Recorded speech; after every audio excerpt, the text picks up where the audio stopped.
Hi, this is Obscura from Asagraum and welcome to the Tampa Morgue.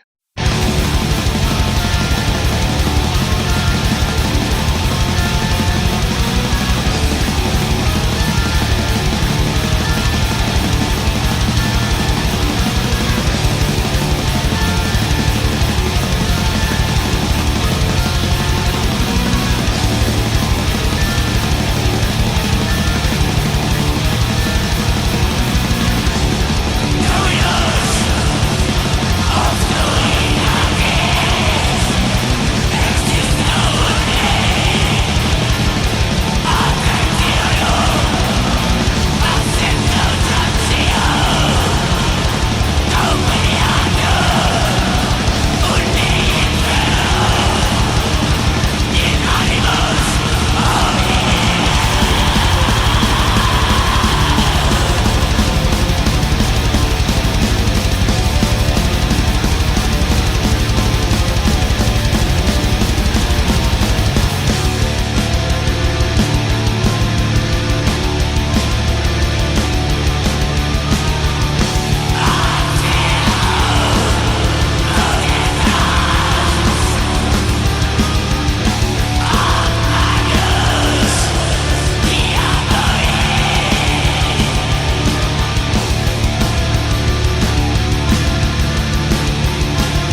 What's up? This is Tony, and you're listening to the Tampa Morgue, episode 122, season 3. And as always, from his studio deep in Tampa Bay, Florida, Mr. Ed Webb. What's up, Webb?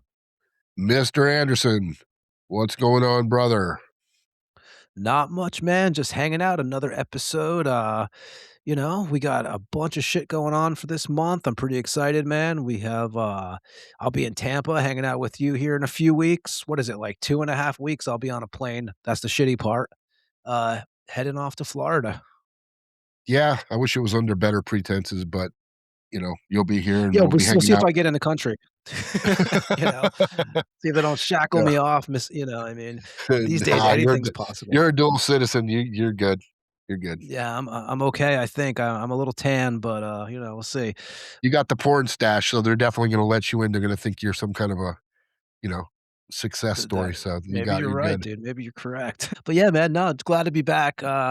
It's been, I think, 10 days since we posted our last episode because we've been doing a lot of stuff around here because we're preparing for the next month. We're preparing for the Tampa Bay Metal Museum, which we'll talk about in a few minutes, which anybody who has noticed, we've made available some new Tampa Morgue shirts. They're going to be printed up probably in the next week or two.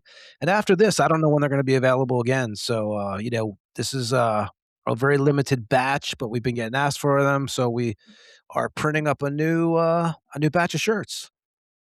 Yeah. Yep. And look at the big wigs that are wearing them. So I mean, King Fowley, Vince Crowley's got one on the way. I mean, just think of the people we've seen wearing them. Yeah, we've gotten rid of a lot of shirts, man. And again, we don't know. The first print we did was what, 2023. Um, And we're doing another batch now, a very small little run. So if you want to grab any of those from us, hit us up on the Instagram page. That's the best place to contact us. Or you can email us at thetampamorgue@gmail.com as always. But yeah, like I said, it's a very limited amount of shirts, but we do have some available. And Ed, for me, man, it's getting cold. It is basically cold as shit here in Lithuania. It is a negative, as I speak, negative 15. I went to a gig actually this weekend. I went to a gig over in Vilnius this weekend over at the old prison that was actually featured in Stranger Things 4. Luctus was playing there, the Lithuanian black death metal band. It was a killer event. It was sold out, and it was cold as shit, I'll tell you that much, at the facility, but it was definitely like a different atmosphere. I've never seen a show at a prison before, so, yeah, it was good stuff. Yeah, you can have that cold. I'm staying home. It was I'll support definitely my cold, friends, man. but not that fucking cold. That's crazy. It was cold. Yeah, you weren't taking off your jacket at that show, put it like that. Um, but yeah, tonight we're gonna move kind of fast. We opened up the show with Asagraum, Black Sun Prayer, and we're gonna be joined by Hanna, aka Obscura, the vocalist, guitar player, and founder of Asagraum, here in about probably like 15, 20 minutes. A band that I've seen several times here in Lithuania. First time I saw them was, I believe, 2023 on the Winter of Wolves show, which was in Vilnius with Destroyer 666, Unleashed, and Nocturnal Mortem. I saw them last year. They were on tour with Take and Heimland out of Norway. We had the guys from Heimland on here twice, actually, right? So that was a great tour. That was 2024. And we're going to be joined again by Hanna here and very shortly. But if you haven't checked out the band, killer band, I think you're going to enjoy tonight's episode. So we're looking forward to that. We do have, as we said last episode, we weren't really announcing guests, but now we can announce a few, which is going to be the next guest after tonight is going to be Lee Harrison, which we've told everybody we're going to get him on eventually. And Ed, we're making it happen. Yeah, yeah, we got it. And I can tell you with 1,000,000% certainty that next week I will have monstrosity news for everyone. So you will Yeah. be able to Yeah. We're hear going it to have, firsthand. Um, Everything's had to been hush hush, but tune in next week.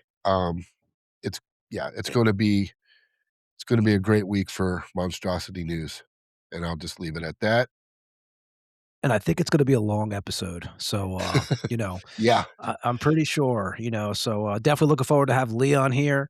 And it's about time there's some new monstrosity out. I'm sure Lee's looking forward to get some new monstrosity out. It's been a while. yeah. I mean, it's just being able to announce it has been you know, the what, the names and all the stuff, you know, because it's like when you're on a label, you have to there's a certain way it works, and next week I will definitely have information for sure, 100%. So, that's And that. when is the next show you guys are playing? Oh, let's see. Maryland Death Fest is the only one I know that we have as of right now. We're working on a tour in Europe. They're trying to iron out dates and times and all that stuff because we were originally going to do it around the Maryland Death Fest and then they moved it. So we're kind of trying to figure all that out.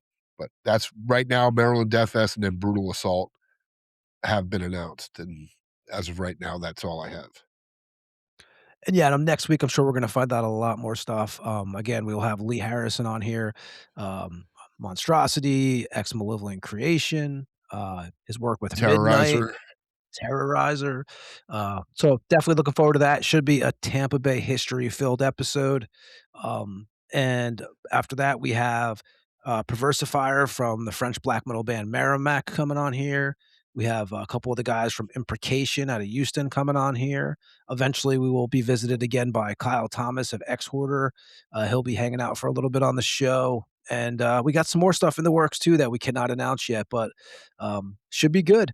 And also, I was just talking to Dawn of the Dead yesterday, and there is a new Nunslaughter album in the works, and they were on a new label. Ed, what did you say the name of the label was? Black to Black. Black to Black. Yeah, Forbidden's on there too. You said right? Megadeth.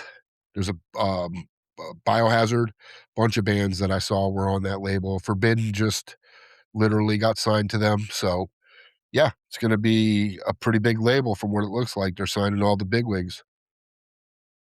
Yeah, and I told Don, I said, "Hey, man, when the album starts getting, getting finished, and there's more information, man, he's gonna come on here again." Dawn of the Dead was on here probably 2 years ago now, where we go over his whole Great interview. history, and it's a killer interview, killer episode. I'm a big Nunslaughter guy, so looking forward to, having Don back on the show eventually. We've had, like, again, we've had some guys on this show. You look at we had the Chris Volcano episode. He did the first interview ever, right, that he's ever done audio-wise. Chris has never done audio, came on our show a couple weeks ago, and just guys that we grew up listening to, like Chris Reifert. We had Nasty Ronnie on recently from Nasty Savage for what Ronnie was on what, for 4 hours? Something like that. Yeah. John Raven. We've had John Ray all yeah, these, John yeah, I mean, Gallagher. I mean, that's when that John Gallagher from Raven.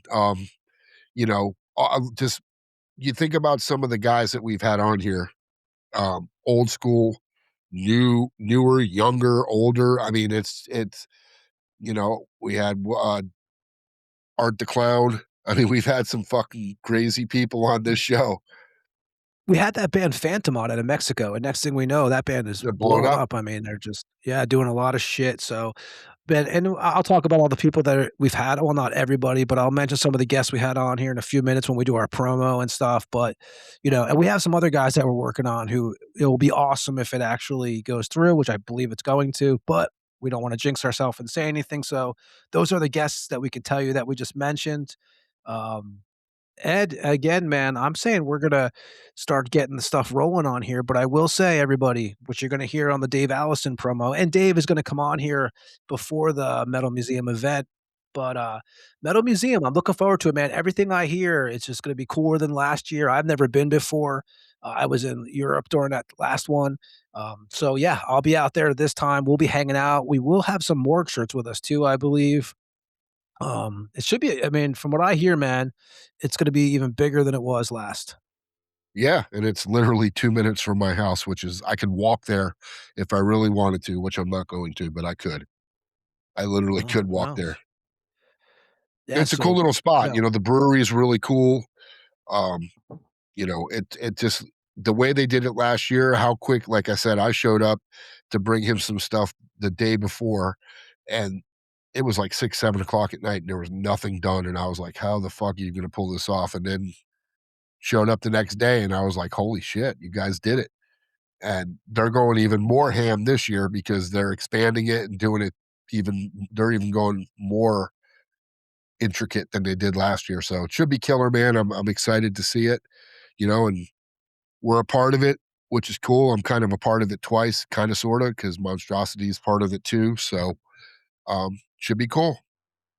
And when I talked to Dave yesterday, he called me. He seems like he's definitely running around getting shit done. So should be awesome. Like I said, we'll have Dave Allison on here, I'm sure, for a little bit to come talk about the museum before the event. But I say we run the promo for it, Ed. What do you think? And get to the usual. We'll do the musicians who passed away, the releases. I don't know if we have any shows, but we'll check during the promos. But Ed, what do you think? Should we get it Let's going? do it. Let's do it. Okay, what I'm gonna do first is I'm gonna play another one of Hanna's bands, or AKA Obscura. I'm gonna play Obsidian Sun, another band she's involved with. I'm gonna play Streams from the Dark Temple that came out on the Burning Obsidian Sun EP in 2024. And then we'll do the promo and stuff, do all the other stuff, and then we'll get Hanna on here. So Ed, anything else before we do this? In your face. There you go. This is Obsidian Sun with Streams from the Dark Temple. And we'll be back on the morgue after this.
What's up, Tampa Morgue listeners? This is Death Metal Dave from the Tampa Bay Museum of Metal. And I'd like to ask you to join us on February the 7th at Magnanimous Brewery, Seminole Heights, where we're going to have a killer display of Florida metal history. Backdrops, guitars, drums, clothing, you name it, we're going to have it. And it's pretty freaking cool, man. Come out and support the metal and drink our Tampa Bay Museum of Metal beer. And always listen to Tampa Morgue with Tony and Ed. Bitches. Death Metal Dave. In your face. And that was Dave Allison, a.k.a. Death Metal Dave from the Tampa Bay Museum of Metal. And for more information, visit www.tampabaymuseumofmetal.com. There you will find all the Tampa Bay and Florida metal history that dates back to 1982 and takes you to the current day. It's hard to believe it's only a few weeks away, and me and Ed, again, will be in attendance. Looking forward to it. Should be a great event. Before that, we played some Obsidian Sun. We played Streams from the Dark Temple from the Burning Obsidian Sun record that came out March 29th, 2024 on Edge Circle Productions out of Norway. And we're going to be joined by Hanna, a.k.a. Obscura, of the band here in about 15 minutes. So we're looking forward to that. And anybody who's a new listener to the show, we appreciate you checking us out. This is Season 3, Episode 122. You can go back and listen to all the previous episodes for free wherever you stream your podcasts. Last week, we had Atax and Scum from the German black metal band Pest. It was their first interview ever in 27 years. Week before that, we had Yuha of Death Chain, Chamber of Unlight, War Moon Lord, and Barathrum. Week before that, we had Kev Desecrator, the drummer of Destroyer 666, also of Sepulchre, Venefiction, and Profanation.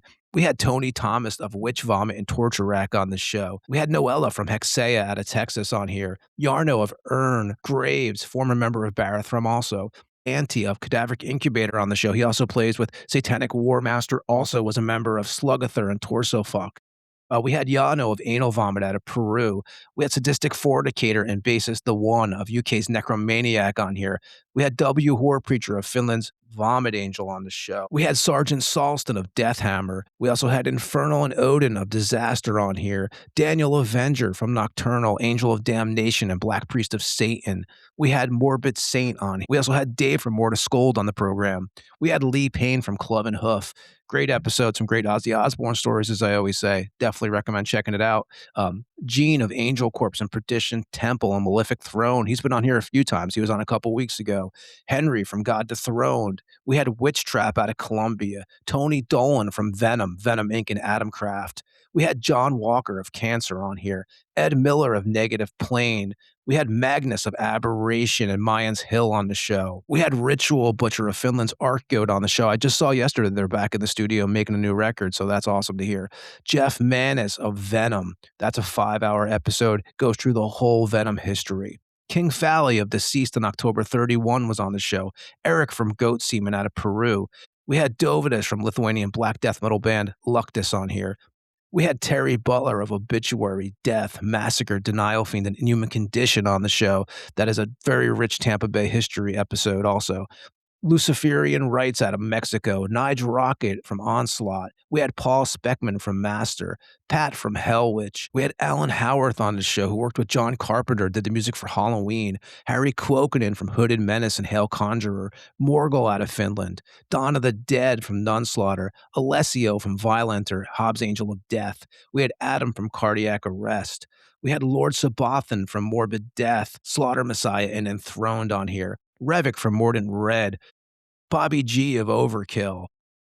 Rob from Lucifericon and X-Destroyer 666. And again, I've been telling you guys that Lucifericon has a new record in the works right now. Hopefully we'll get Rob back on here when that's ready. Martin Missy from Protector. Louisma from Hemorrhage. Dallas Toller Wade from Nile and Narcotic Wasteland. We had Snowy Shaw from King Diamond and Merciful Fate on here for a few hours. David Howard Thornton, who plays Art the Clown in the Terrifier films. Blood Serpent out of Vietnam. Kyle Thomas from X-Hoarder, Trouble, and Floodgate. We had Udo from Accept. Glenn Destructor from Destructor out of Australia. We had Carl Kennedy from The Rods on the show. We had Simo from Flame and former Adorier and Ern on here. And these are just some of the episodes you can go back and listen to. There are a bunch more. So again, man, we appreciate everybody who checks out the show. To contact us, you can email us at thetampamorgue@gmail.com. For most up-to-date information, check out the Instagram page. That's where you'll see future guests, just a bunch of information for the show. It's kind of our most up-to-date social media. We're not big social media people. We do have a Facebook, but we don't buy ads or anything, so it kind of sucks. We don't do videos on the show, so our YouTube is just some audio. We are not influencers, as we always say. We have no interest in being influencers. We basically do a historical heavy metal podcast, kind of in the vein of the old college heavy metal radio that me and Ed grew up on. So that's kind of how we do things around here. So if you are new to the show, we do appreciate you checking it out. And again, you can find all the old episodes anywhere you stream podcasts. What I'm going to do now is what we always do on the show. I'm going to mention the musicians who passed away. Then I'll do releases. We'll do some shows. And then we'll get to our guest, Hanna from Asagraum. As far as musicians who passed away, I'm going to start out with a U.S.-born guitarist, Donnie Allen. He passed away this week. He played with Detroit's metal band Halloween. He also played with Black Onyx, Trauma, Wizard, and he also played in the David Neil Klein band. Next, I have Josh Jarvis, a U.S.-born guitarist and vocalist of Blood and Brutality, Passion of Death, State of Decay. He passed away at the age of 44. Next, I have Alejandro Flores, a Chilean-born guitar player who played in the band Anima, Artalis, and Remain, also Undercroft. Passed away at the age of 56. Next, I'm going to mention Daniel Lavalle, a UK-born vocalist, guitarist, bassist for the band Towers, Embrace Execution, No Approval. He passed away at the age of 29. And Tashiko Kashe, Japanese-born guitarist, played in the Japanese bands Code Red, Cyber Angel, Gigaton, and Grim Force. Also, David Clark, former guitarist of Australian thrash metal band Armata. He played with that band for 4 years. Next, I'm going to mention Michael Embro, the Canadian-born drummer of legendary band Razor. He played on records like Executioner's Song, Evil Invaders, Malicious Intent, and Custom Killing. He also played with the bands Wrathchild, Illumination, and 10 Carden Street. He passed away at the age of 63.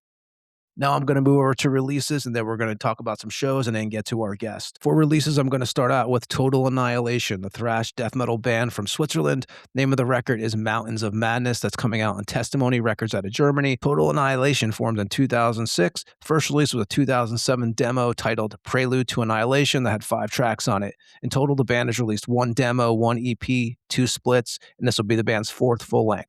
Mountains of Madness came out on January 16th. Next, I'm going to mention Moon Wisdom, the Italian black metal band. They are putting out a record called Let Water Flow that's coming out on Hypnotic Dirge Records out of Canada. The band has only put out 2 singles in 2025, and this will be the band's debut full length. Has 7 tracks. I don't have much else on this band. Let Water Flow also came out on January 16th. And we're going to stay in Italy for a second. Next, we have the Italian black metal band Handful of Hate. They're releasing an album called Soulless Abominations that's coming out on Dusk Tone Records out of Italy. Band formed in 1993, put out a demo in 1995. In total, the band has put out 1 demo. They've put out 3 EPs, and this will be Handful of Hate's 8th full length. Handful of Hate features members past and present of Necromass, Dawn of a Dark Age, and Lord Vampire. Soulless Abominations has 8 tracks and came out on January 16th.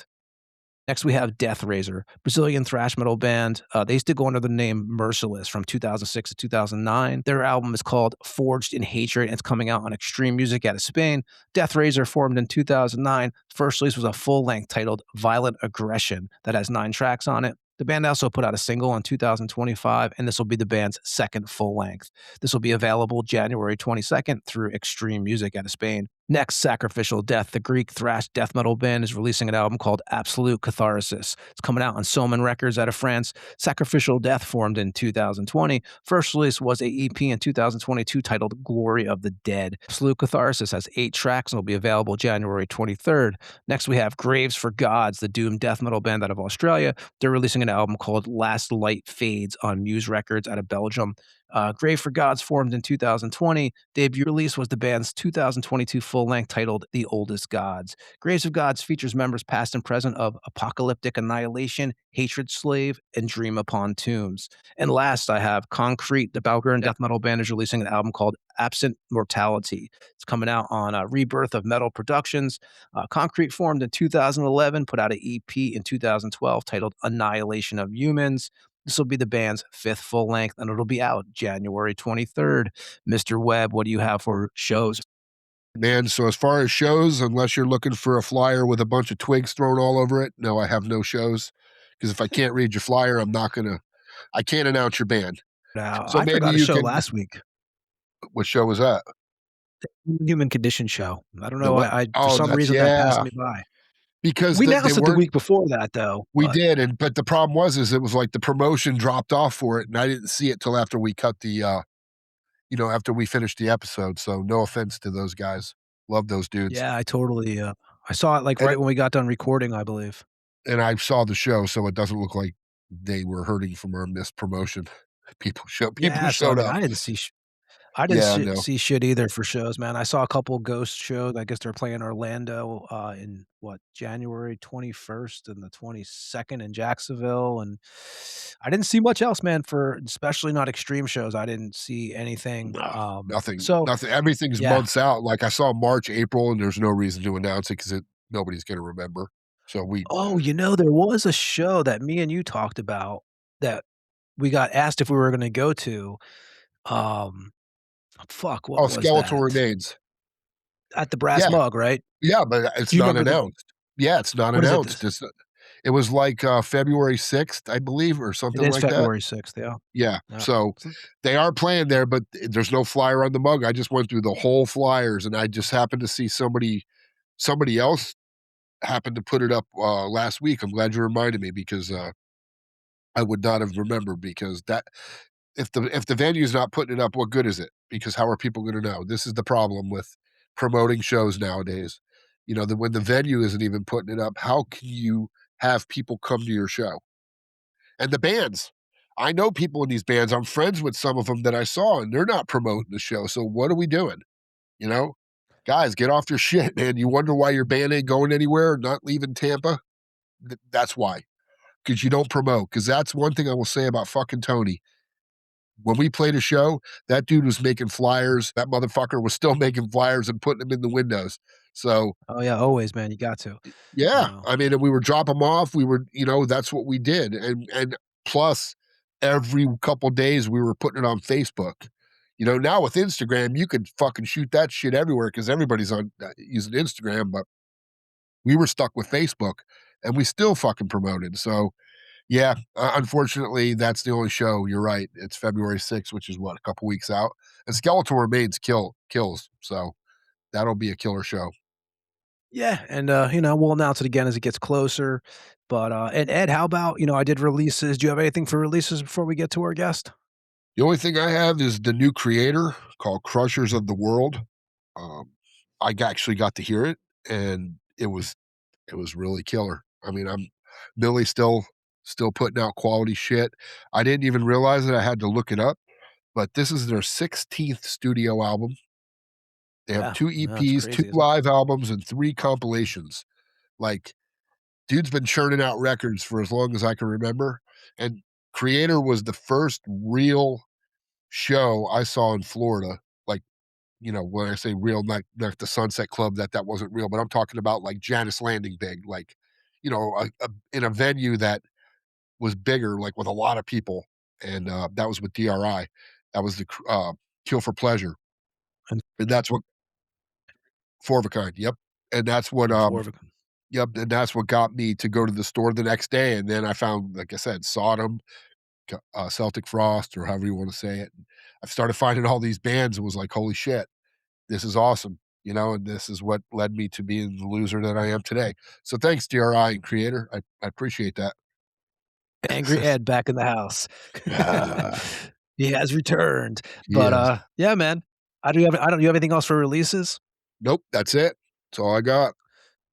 Yeah, so we're going to keep this beginning of the show kind of short tonight, and we're going to get Hanna, a.k.a. Obscura, on the show and talk to her for a while, and then we'll come back and say goodbye at the end. Ed, unless you got anything else, I'm going to play another track, and then we'll talk to Hanna. Let's get her on. And first, I'm going to play some Asagraum. I'm going to play from the Dawn of Infinite Fire record. I'm going to play They Crawl from the Broken Circle. That came out September 13th, 2019. And we'll return with Obscura, the vocalist, guitarist, and founder of the band, after this song on the Tampa Morgue.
we are joined by Hanna, aka Obscura, tonight, the vocalist, guitarist of Asagraum. How are you doing, Hanna? Yeah, I'm fine. How are you? Good. First of all, appreciate you joining us tonight. Excited to talk to you. I've seen your band a few times, which I'll talk about tonight. You guys are definitely a killer band, and thank you for giving us your time. Yeah, thank you guys too. And starting out the new year, how did you guys finish off 2025? Well, actually, we've been writing songs for the new album. And in 2024, we had a lot of concerts, so we hadn't started writing too many songs, but in 2025, it was a bit calmer. We've been writing 4 songs, and I'm continuing to write this year as well. And we also did some cool shows, so in a good way for sure. Yeah, and how we do the show is we always start out at the beginning before you're in a band and stuff, and kind of take our way through it. So, so I want to start out with. So, you're born in South Holland. Yes. Actually, actually, it's North Holland. I grew up in South Holland.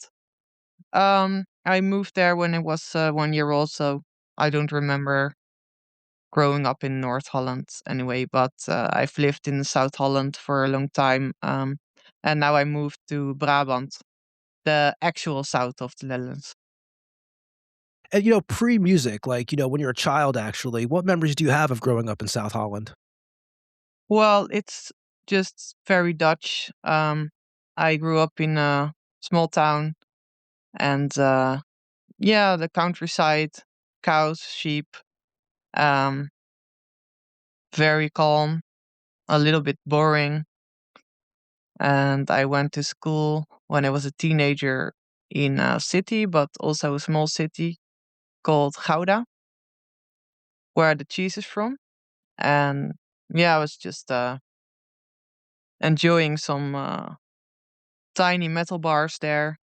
And that was the time I started listening to metal.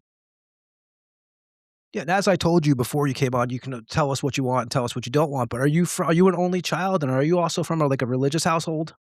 I have 2 brothers, and my parents were religious back then, but not in an extreme way. Were you brought up in a musical household? Were you surrounded by music by your parents and brothers?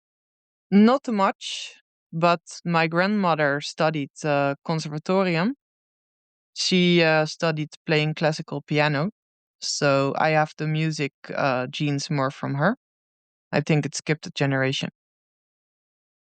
And do you remember the first piece of music that caught your attention, like pre-metal, whether it's folk music or whatever was on the radio? But do you remember the first thing that you heard where you're like, "Hey, I really, this is something I'm interested in"? It was actually classical music. My grandmother played dark classical music, I think something like Rachmaninoff, and I was really interested in that. And later, when I grew up a little bit, when I was like 10, the hardcore movement started in the Netherlands, and that was, yeah, kind of cool for me as well. Do you remember the first record that you actually purchased or were given by a family member? No, I don't remember.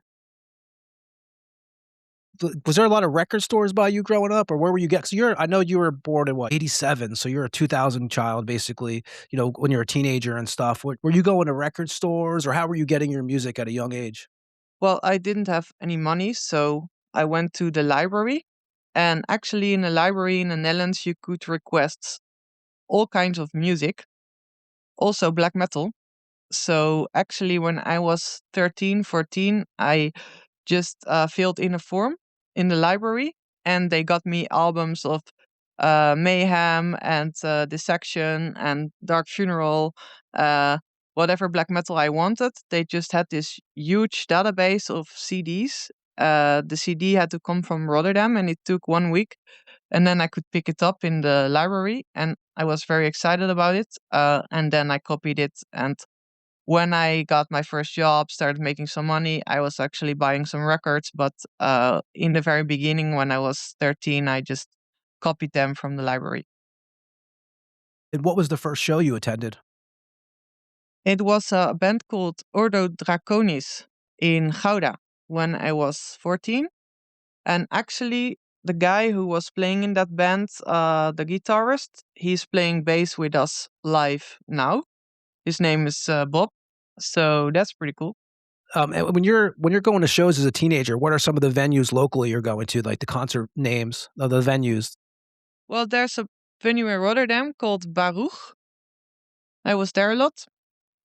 And before that, there was a venue in Gouda called De Gons, but it's not well known at all. It's nowadays just a mainstream venue, but back then it was quite metal.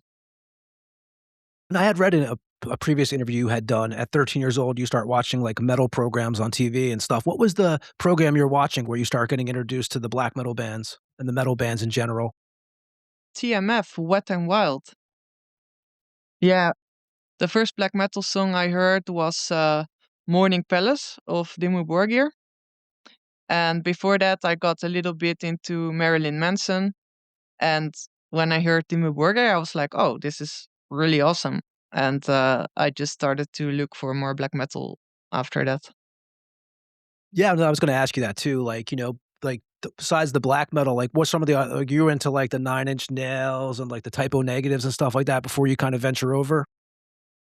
Just Marilyn Manson, the Hollywood album and the Antichrist Superstar album. And a little bit into industrial music, Scott, and some other underground industrial music. But not too much. I pretty much started my interest in music with black metal. And are you like at that time period, because obviously the internet is really starting off at that time, are you starting to like search for bands on there and stuff for black metal bands? Yes, on Napster. It's 14 when you first pick up a guitar? Yes. And that's your first instrument you've ever touched? No, I was playing flute when I was like 8, 9. It actually helped me a little bit, I think, with my musical hearing. Where do you get your first guitar? I got it from my parents. Oh, so your It parents was, were supportive then? Yeah, it was a Yamaha electric guitar, and I got this tiny little amp, but it didn't have distortion. So I was just turning it up to the max volume to get distortion. Pretty funny. And are you self-taught? I got actually some lessons for 4 years. And the guitar teacher was very good. He was playing in a power metal band. And he was teaching me a lot of very good techniques for arpeggios and leads. And yeah, it was really useful. Also for black metal. Do you remember the first song you actually learned how to play? Lifeless of Darkthrone. Nice. And now these days you're playing what? A Japanese-made guitar, right? A comparison? Yeah, a comparison. I believe there's only 10 of them.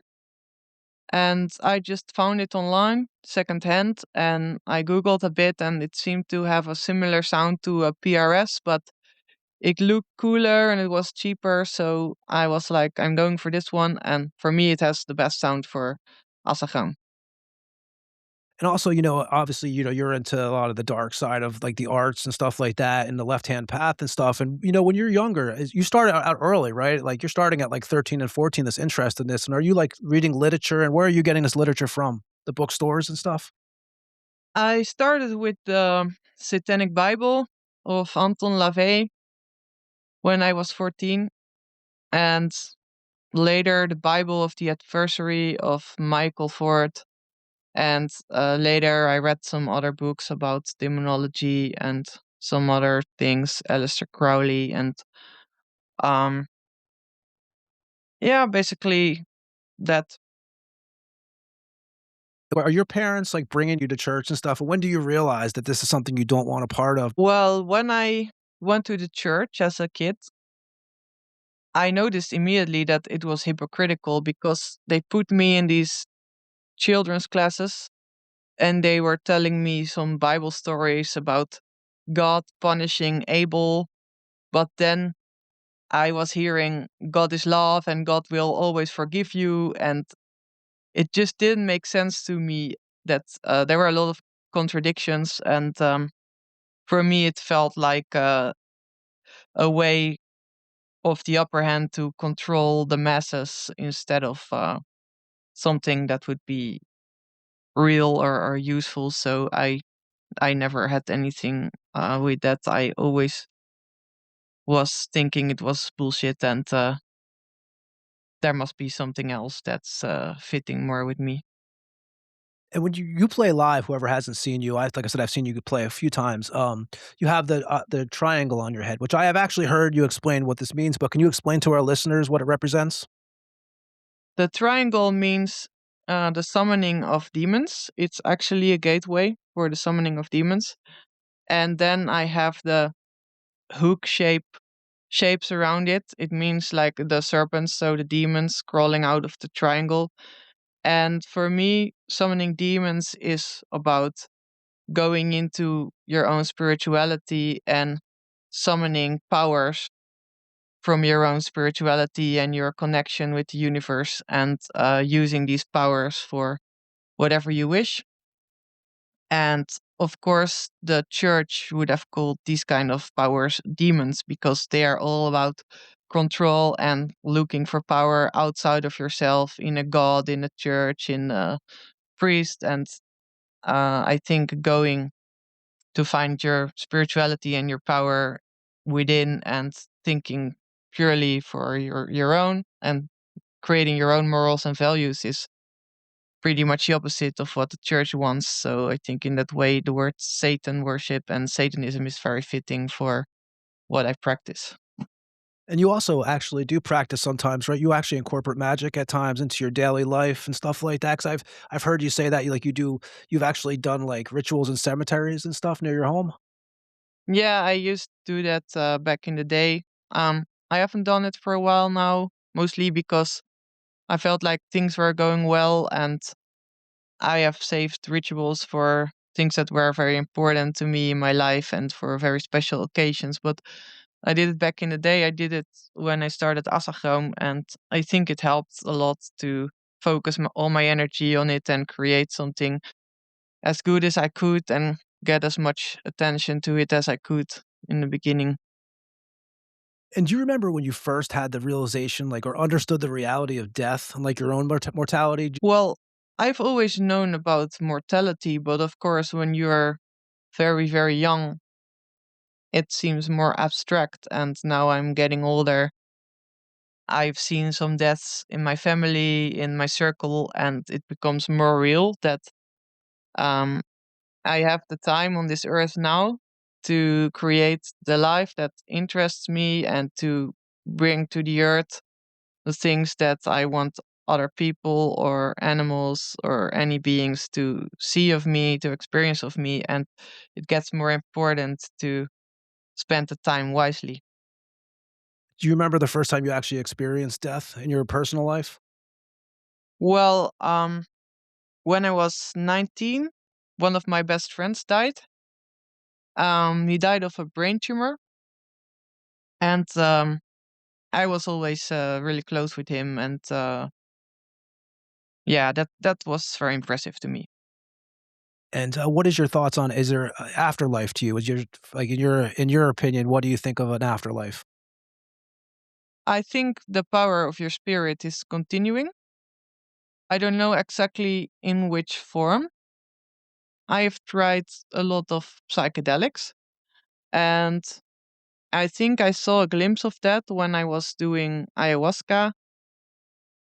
There's a lot of dimensions, it seems, and um, the energy that resonates with your spirit can be of a certain dimension, and your spirit can travel there. That's what I have experienced. But when I came back to my normal human form, I couldn't really recall exactly how it was, or yeah, there were a lot of mysteries revealed, but yeah, with your normal human brain, it's difficult to comprehend.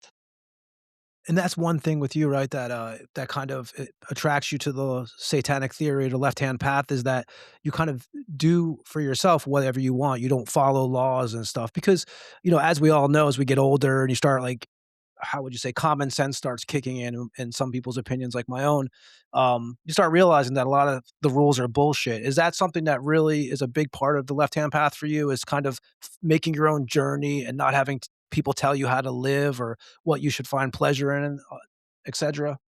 Yeah, definitely. That's the core of it for me. And, and to the music part again, at 14, we mentioned you started playing guitar and stuff, and you pretty much start your musical journey. When do you start actually putting your own music together and start writing, not even like in a band sense, but when do you start maybe sitting in your room and putting together your own music and not just learning songs? Actually, from the beginning, I was writing very basic black metal songs in the beginning. I can't say they were very good the first 2 years I was playing, but I was trying, and I still have one song from when I was 17, and I think that was the first decent one that I wrote. I still have the recording somewhere just for the nostalgia, but I've always been writing and composing music. It just took me a while to get to the level that my songs actually became popular. And the first band you performed with, was it Samath? Yeah, actually my very first concert was with a band called Hydra, but we only played once and then the band fell apart. But the first kind of serious band I was playing live with was Samad. And the first time you took the stage with the previous band, how was your nerves? Well, I have never been super nervous before going on stage, but of course, back in the day, I was more nervous because I was less experienced. Um, I could play it well. It wasn't very difficult to play for me, so in that way, I had confidence. But I had to get used a lot to looking at the audience, headbanging, walking around, because for myself, I'm a little bit introverted and I'm a very, very big perfectionist with playing guitar. So I had to get used to this other aspect, but it wasn't really nervousness. It was more like not being used to it. And that first band you performed with, was that also black metal? Yes, black metal. And the Samath band that we mentioned earlier, that band, that had a lot of influence on the way you play now? Well, not on what I play right now, but it had influence for a while. When I played live with them, they had just released the album Dodengang, and the style of that was a little bit in the vein of Dark Funeral, Diabolis, Interium, for example. And with the second band I played in, Infestis, I took a lot from that style, and that band was quite similar. But later I moved on to a little bit more psychedelic and a little bit more old school influences with Asagraum, and it's quite different. And with Infestis, this is around 2008, right? This is the first serious band you're involved in, would you say? Yeah, that was the first band of my own that was serious because somewhat I was more like a live musician, but with Infestis I was writing pretty much all of the songs, and I was taking it very seriously. Jan was your bandmate, right? How did you meet him? Well, I was just looking online, and I had this drummer auditioning for Hydra, my very first band, but he never became our drummer. He didn't want to. But years later, when I was 18, he suddenly wrote me online on like CO2 or something like that.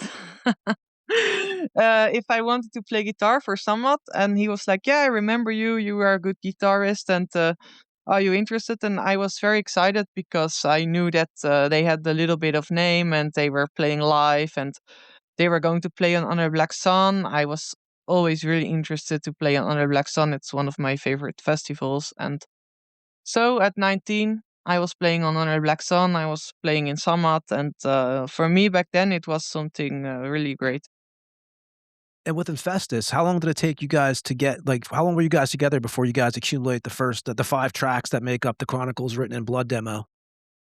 We were playing from 2008 till 2009. In 2009, I think we released this demo. Not very long, like 8 months. And it was a concept, right? You had written when you guys had wrote that, it was, basically what, about a man who writes, messages in blood and then basically, like, causes Armageddon? Yeah, it was actually about a demigod.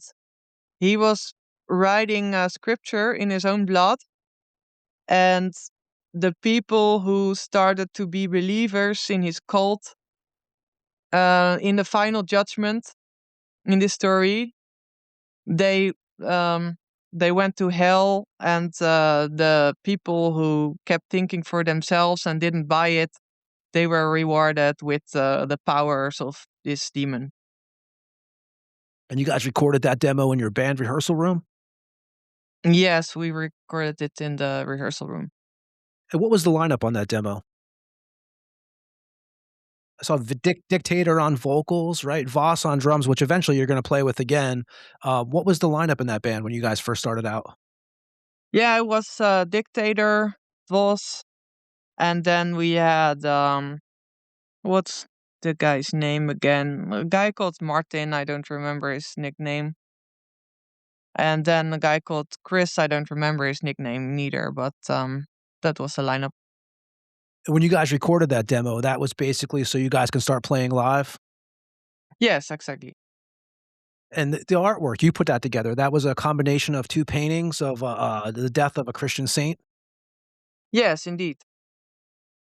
And you also one thing I did notice about you guys is you guys had a theatrical stage show. You guys were using, like, meat hooks and stuff like that. Is it theatrics important to you? Oh yeah, still very much. It's just with Asagraum, it's a little bit less because we are flying to a lot of shows, and I don't like to be carrying around a lot of stage props, and of course there's costs involved with that, but I really like the theatrical aspect. I think it's separating black metal from other types of metal, and it really helps with the dark spiritual atmosphere, and to get into the right vibe. And you guys would go through I know you guys went through several member changes and stuff, but you guys did do a full length in 2013, Requiem for the Age of God. And is that again, did you guys self-record that? Or did you guys go into a studio for that? We actually went to a studio. Is that your first experience in a studio? Yes, and I wasn't very happy with it. The studio guy told me, because I had asked him to create a production just like what Thames Sworn to the Dark, and he told me, "Oh yeah, that's easy for me. I can do it even better." And we were all very young and naive, and yeah, we got the end result, and I didn't like it that much. It's like too dry, too much like kind of death metal mix, and I don't like it very much. But I think the songs are good. But after that, actually, I was kind of skeptical about studios, and I've always recorded at home and had it reamped. Now I'm gonna play one of those tracks. Now I feel bad about playing one of them, but I'm gonna play one of those tracks from that. I'm gonna play To My Inquisitors. What can you tell us about this track? Well, I'm not dissatisfied that you're playing it, because I think it's a very good song. We had very good musicians in the band, so I'm still proud of them and of the song. Just the production is meh. That song, To My Inquisitors, it's actually, I wrote the lyrics. It's a story about a witch who reincarnates in the nowadays era and takes revenge on uh, people who burned her on the stake in the times of the Inquisition. Um, and it's something about, now I remember. It's something about bewitching a priest and making him rape the children of the Christians. It's quite a brutal theme, but I thought it was kind of cool, and I'm yeah, I'm happy that you played this song. And before I play that, were you doing all the lyrics in the band for Infestis? No, I wasn't. I was doing half of the lyrics, and then the singer was doing the other half. And you guys also put out a split too with the Indonesian black metal band Sorum. Yes, indeed, but it was with the same songs as on Requiem for the Age of God. Just I think we just cut out a couple of songs because otherwise it became too long. And I'm going to play that track here now, but why did the band end eventually? And what was the fondest memories you have of playing with Infestis? Well, I think the coolest was Throne Fest. That was kind of a big show for us. And then we did some club shows in Belgium, in Germany. Actually, most of the live shows went very well. The reason the band ended was, a lot of the musicians were partying a lot, and then there were some complications with personalities not matching and people being very tired and hungover, and the things not going in the too professional way that I wish they would go, and then I got a little bit demotivated and some others as well, and it just went out, just slowly ended, and people lost interest. Do you see yourself personally as someone?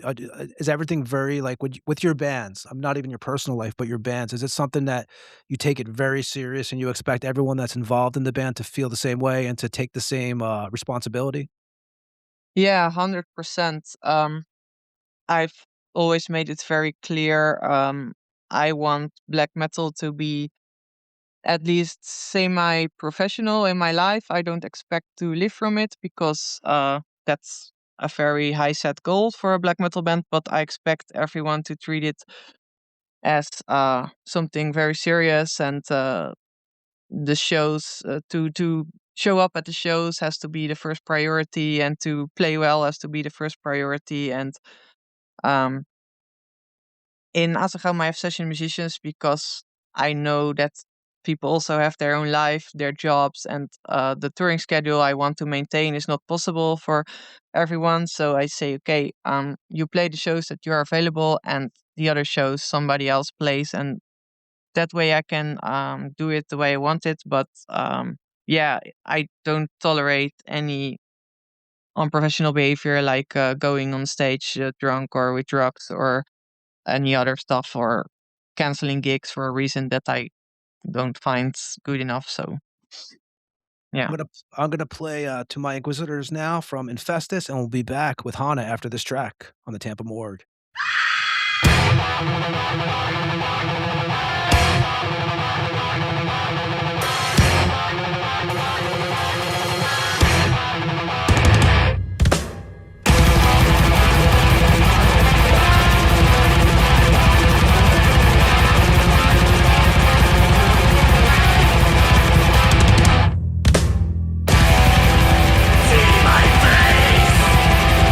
Covered by the black hood, I long. Long ago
that was Infestis with To My Inquisitors.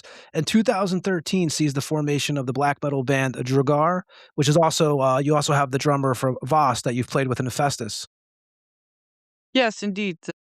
I've been playing with Voss for a long time because I really we're good friends, and also I really like very fast drums, and he could deliver that. So I continued Draugur with him for a while after Infestis.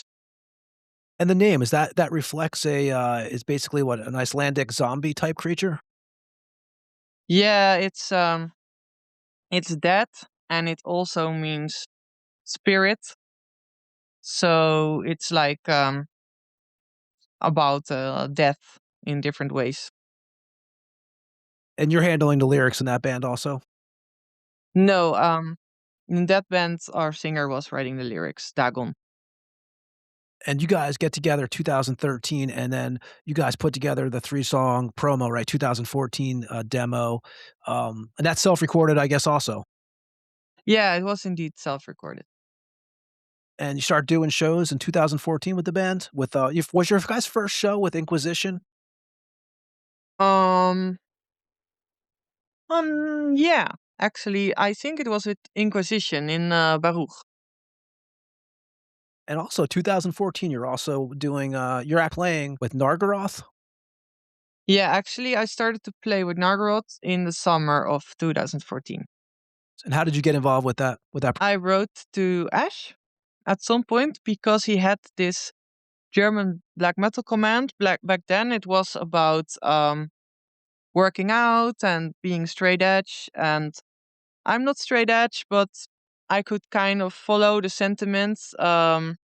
Not doing too much drugs or alcohol, working out, and being a powerful individual, not being self-destructive. I kind of like that idea. So I was writing to him, hey, I like what you're doing, and congratulations with that. And then he wrote me that he needed a guitarist. And then I was like, yeah, sure, I'll try out. And that was how it started. And I know, was it 2015? Draugur played Black and Thrash Inferno in Germany with Nargaroth Artillery, Nocturnal, and Hellsaw. Did you do double duty on that show? Yeah, I played with Draugur and with Nargaroth, indeed. 2015, you're also doing live bass for Gesalte. Yeah, actually, I was doing a couple of gigs with that band live, yes, on bass. And another band, Heckel. Yes, maybe 2 gigs or something on the guitar. And that's also a project of one of the bandmates, right? Yeah, of Martin Dagon of Draugur, the singer, indeed. And 2015, you also become a member of Wolvenbloed, and you play bass in that band. A two-person project, right? Yes, indeed. I knew the singer for a long time, Roy, and he asked me, and I liked the music, so I was doing it on the first album. Yeah, I'm gonna play something from that right now. I'm gonna need you to pronounce the name of the song, and 'cause I don't think I'm gonna say it right, and definitely the title of it, but it's Ter Dod Verdella. Am I I butchering that? think it's Wolvenbloed-Ter Yes, Wolven. dood veroordeeld. Okay, and I'm gonna play that here in a second, so I'm not gonna try to pronounce it again, but I'll play that, and we'll come right back to you. Anything you could tell us about that track? Well, all these songs of Wolvenbloed are about Dutch history, dark history, and most of it was about hangings in the Middle Ages, in the Inquisition era, the witch trials. So the lyrics will be about something like that, but I don't know this exact lyrics out from my head. And you're still in, like, I know you guys aren't doing anything right now, but this comes out in 2015 when I'm about to play, but you're still involved with Roy in this band. No, I actually quit because I got too busy with Asagraum and I didn't want to keep him waiting for bass tracks forever. So actually, Hella, who was playing live with us in Mexico, is doing bass on the next thing he's going to release. Okay, I'm gonna play some Wolvenbloed now, and what's the name of this song again? Ter dood veroordeeld. There you go. This is Wolvenbloed, and we'll be right back with Hanna after this track.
then 2015 is when you start basically writing material, right, for Asagraum, which is. Yeah, are you in Norway at that time period when you first start writing music for that project? No, I was actually in Finland, and I was staying in Finland now and then. And actually, our drummer back then, Trish, was also. And actually, we were rehearsing in the rehearsal room of Behexen for the first couple of months, which was pretty cool, and a pretty cool environment with snow and good atmosphere. And I started writing the songs of Asagraum when I was touring with Nargarot, and when I had nothing to do, I was writing some songs. And then when I met Trish on the festival, I was like, oh, I would actually like to work with another woman. And we decided to start Asagraum. Yeah, the reason I asked that, I remember seeing the flyers and it had Asagraum, but it had Norway underneath it. And I was kind of wondering why it had that because I didn't know if you had spent some time there. So, Actually, Trish lived in Norway back then. okay, so But and we recorded the drums for the first album in Norway for Potestas Magicum Diaboli. I've heard you define the band's name, but can you define for the Morgue listeners what Asagraum stands for? Asag is a Sumerian demon and known to be very terrifying and known to be able to shapeshift. And then Raum means room, so it's the room of the demon. Was there any other names that you were considering, or was that kind of like right away you knew that that's what you wanted to call the band? Actually, it was right away what I had in mind for it. And who did the logo for you guys? Well, I was designing the bass lines, and then I asked Christophe Spagel to make the details with the tentacles and to make the symbols looking better. So actually, me and Christophe Spagel made it together. What was the first Asagraum song ever written? Transformation. And then, as you mentioned, 2015, you also add Canadian-born drummer Trish to the band. So you actually met her in Finland? Yeah, I rehearsed with her in Finland, but I think the first time I met her was in Germany on a festival. And then because we were both in Finland anyway, we decided to meet there and to rehearse. This is the first time you're doing lead vocals, right, in a band? Yes, and I had started practicing vocals a couple of months before I started to rehearse with Trish because I was considering asking another singer for Asagraum, but at some point, some people told me, hey, maybe it's a good idea to try it yourself. And then I was like, yeah, why not? And I started rehearsing in my car, mostly singing Sargeist and Behexen songs in my car. And then after a while, I was like, it actually sounds good. I will try it. But it was a little bit of getting used because I had been only a guitarist before Asagraum, never been a vocalist. And who would you reference as some of your favorite black metal vocalists that obviously you grew up on the second wave pretty much, it sounds like. What are some of the ones that you would say are, if you had to pick a few that are big influences for you in your style?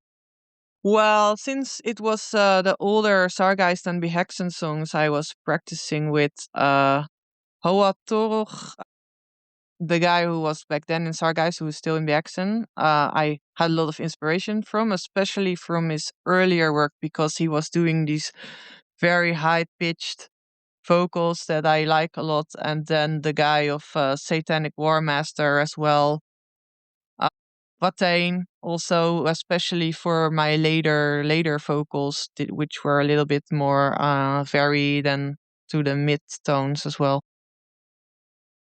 And I know with Asagraum recordings, as you mentioned earlier, you pretty much record everything but the drums at your house, which we'll talk about with the future recordings and stuff in a little bit. But when did you actually start learning, and when did you take an interest in learning how to record yourself? Well, it was just because my first studio experience was not good. I just was fed up with studios immediately, so I decided I want to have the time to record all my guitars 100% perfect. without wasting money, with a lot of hours in the studio. So I just Googled it and I saw it's very easy to just record your guitars clean and then reamp them in the studio. So it didn't take me much work at all. I just bought the external sound card and a good laptop and I just started basically. And with the vocals the same, because I just record with a good mic, the clean vocal signal, and in the studio it gets reamped and all the effects get put on.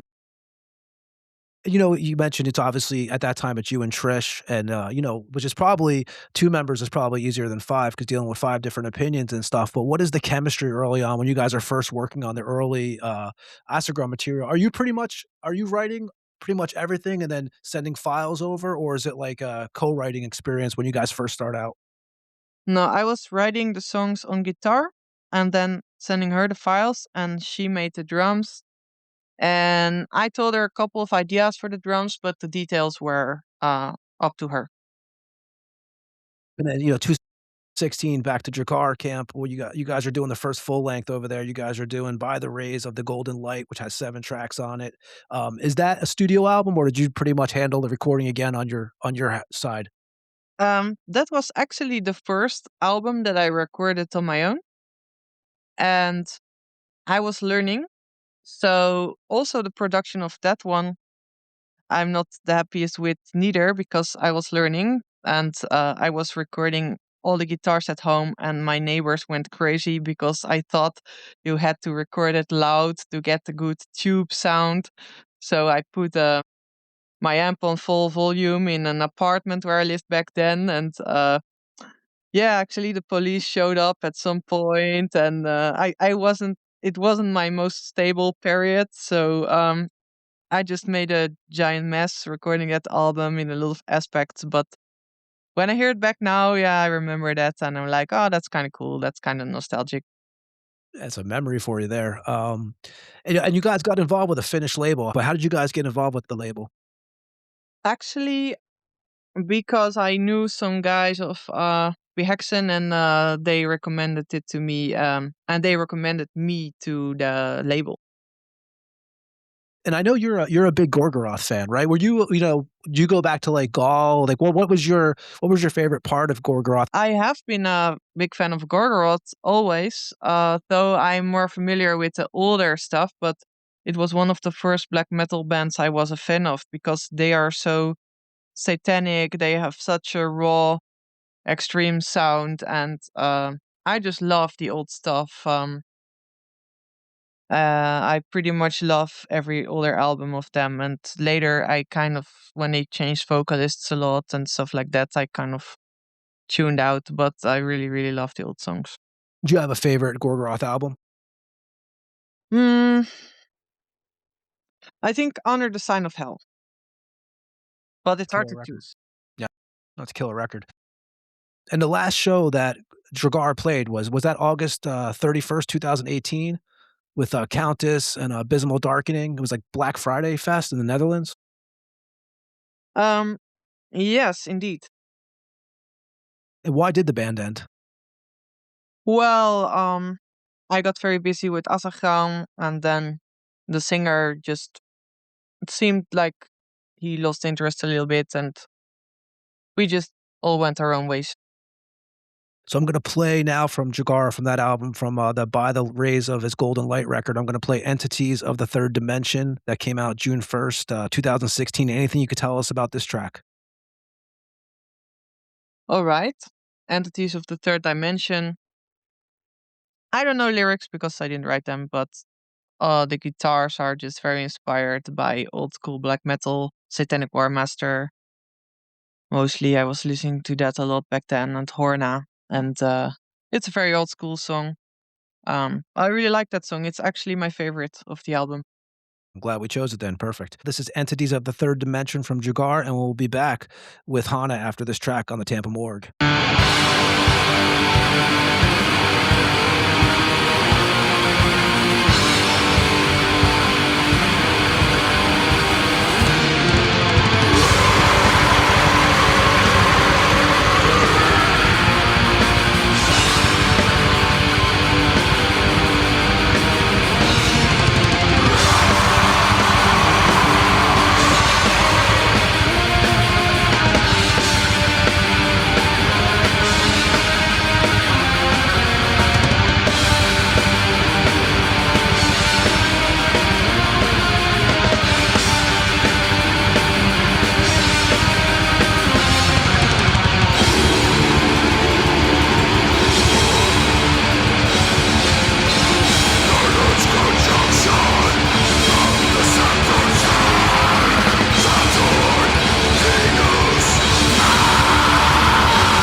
and that was Entities of the Third Dimension. And back to Asagraum, March 3rd, 2017, you guys put out the first demo, 3 tracks. And are you guys doing gigs as early as 2016?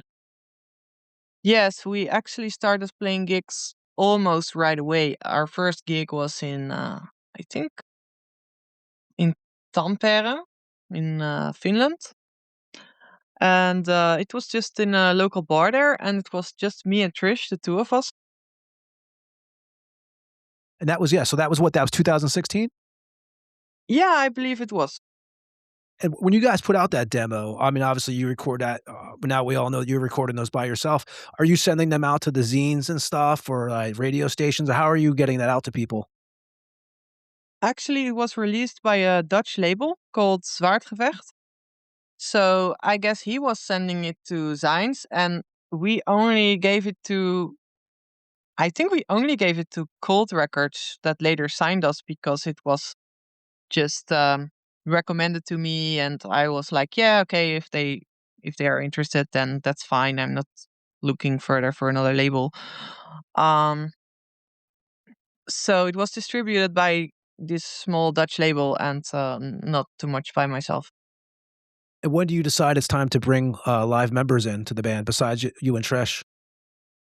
Well, I wanted to have live members from the beginning, but it was a little bit difficult at first because we had to buy our own plane tickets, and we had a couple of international shows. First, we just had a bass player, and then when I had finished Potestas Magicum Diaboli and it had a lot of second guitars in the end that were important, I decided to take a second guitarist as well. The first one was V-Chaos from Sweden, and we were playing a lot in Scandinavia, so it was actually good to have a Dutch bass player and a guitarist from Sweden. And the bass player you bought in, she still plays with you, correct? No, she doesn't. Actually, in the beginning, we had a bass player called Michelle Mortifero, and she has her own bar, and later she started a family, so that's the reason she doesn't play with us. And then occasionally we were playing with Makashana, I think you mean her. Yeah, she's still with you now, right? Yes, and she just lives in a far corner in Norway, and logistically it's not beneficial for us to take her every concert, but with the big shows we take her because she just has a great stage presence, media presence, and she's a great person as well. But for the smaller shows nowadays, we take Bob, who lives like almost next door to me. And how important also is that for you? Because, with touring, as we talk about this a lot on this show, you mentioned a good person, right? And how important is that? Because you're basically living with these people on the road. And as we always say on this radio show, at least, that you really find out who your band members are when you're spending some time with them out more than a week, so to say. So for you, how important is that to have people that are around you that you can actually deal with? Yeah, that's very important. And with the time, I notice how important it is. That's the reason I took Bob, my good friend, despite of him being a male and some people being a little bit unhappy that I took a male in the band. But I was like, hey, I made a name now, and I want to relax on tour, and I want to have fun. And my friend in the band is a great contributor to that. And Henrietta would also be, but for the logistic reasons, that's not possible. So yeah, I kind of decided to focus more on the personality of my musicians than I did in the beginning. In the beginning, I was more focused on appearances and how well known they might be and that kind of things. But I kind of changed my view on that. When you first started Asagraum, was it like you wanted to have a female band when you first started it? Or was that just kind of how it kind of worked out when you and Trish got together? Well, in the end, I wanted it to be a female band because me and Trish were already a female band, and I noticed that it drew a lot of attention when I posted our first track with a transformation with a picture of us. It immediately got tons of views on YouTube, and that was not my experience at all with other bands. And um, I think the song was very good as well, but it also played a part that we were female, and I was like, hey, this works. So I will, at least for a couple of years, have an all-female lineup, and then later I can see what I want. But in the beginning, I really wanted to have a female lineup just for the exposure. And, I also wanted to ask, obviously, like I said, me and Ed have been playing in bands our whole life, and we've seen a lot of stuff all around. For you, have you ever dealt with, do you ever deal with, I guess, creeps? Or have you guys been pretty lucky where the fans are respecting you guys? Or, do you guys ever deal with the odd moments with fans? No, actually not. I haven't. I don't recall feeling unsafe or something. Never. Sometimes I had to push someone a little bit, but for me, it's kind of entertaining to play the boss lady and push some dude out of the backstage. And I once pushed a giant dude out of the backstage because the scandal with Inquisition happened, and he started to ask him inappropriate things about it to our bass player, and she got very angry, and I just grabbed his shirt. He was like 2 meters tall or something. I was like, your drunk ass gets out of the backstage right now. And I pushed him out like 3 times, and it was super hilarious because I was like, yeah, there's a lot of guys here. If this guy gets aggressive, they will help me. So it's okay. It was just hilarious. And a couple of other times I had to do something like that, but I never felt seriously threatened or something. You guys probably have, like, you could tell, like, do you have I'm sure there is a female connection, so you probably get some fans who really, most bands that we see are mostly male, right? I mean, so you probably have that, like, you're kind of an inspiration, I'm sure, to younger females who are into this kind of music. Yeah, I hope we are. That would be cool. When do you guys start noticing too? Like, are you guys at what period are you starting to really notice that the band is, because you guys have done, which we'll get to a little bit. You guys have done a lot of big shows. You guys really have been all over the place, and had a lot of success. When do you start realizing that? And did you just ever sit back and be like, "Holy shit! Like, I can't believe it's gotten this far from when I was 13 and 14, first playing my guitar, learning Dark Throne songs in my bedroom." Do you ever have that moment where you kinda look and say, "Wow, I can't believe we've achieved this much," or have you always had the mindset that you were going to achieve that? Well, a little bit of both. On the one hand, I always had the ambition to achieve that, and um, black metal's been the only thing in my life that I don't have much insecurities about. I know that I'm good at it. Maybe not the best in the world, but good enough. So I kind of expected to have success, but of course, on the other hand, I still appreciate it very much. And especially when we got booked on Wacken, I was quite impressed because I was like, yeah, this is quite a mainstream festival. It's not underground at all. And we get booked there. And well, that's just very, very nice. And also the South America and Mexico tours. I really appreciate that we got booked there. It wasn't the most profitable thing we did financially or something, but I just think it's so awesome to travel to such a different part of the world and see the culture there and have the great food and see all these countries and even do all these small shows. There were like 100 or 200 people in a lot of shows, but you come to such unusual places and you see all these ancient ruins of the Mayas and all this the Aztecs, all this interesting stuff that I wouldn't see necessarily otherwise. So um yeah, I've really, really enjoyed all these experiences and I really, really appreciate it. And have you like, what is the most rabid fan base? Like, we always kinda hear, like, the South America and stuff and all that, but for you personally that you've experienced, what have you noticed as I guess, so to say, the most extreme metal fans? Well, yeah, I think Mexico, South America, they are actually, I think the best gig I did maybe was Venezuela in our last South America tour because there had not been any extreme metal concert in 12 years. We were the first ones, and it was totally packed. Everyone was yelling. All the merch was sold out, and Um, yeah, that was just the greatest one we did, but we did a lot of really great gigs in South America. I wonder you guys played which so I saw you guys here in, Vilnius, Lithuania. You guys played the la I've seen you a few times here, but I saw you the last time when you guys did the Take Heimland tour. And it's funny you mentioned sold out, like, your shirts, I remember if you I don't know if you remember this or not, but you guys only had, like, small shirts at that show left. You guys had, like, cleared out of all your merchandise before that gig. Yes, indeed. Yes. The tour would have been 2024, right? Because you guys played with Destroyer 666, Unleashed, Nocturnal Mortem at the Winners of Wolf's Tour in Vilnius. That would have been 2023. Yes.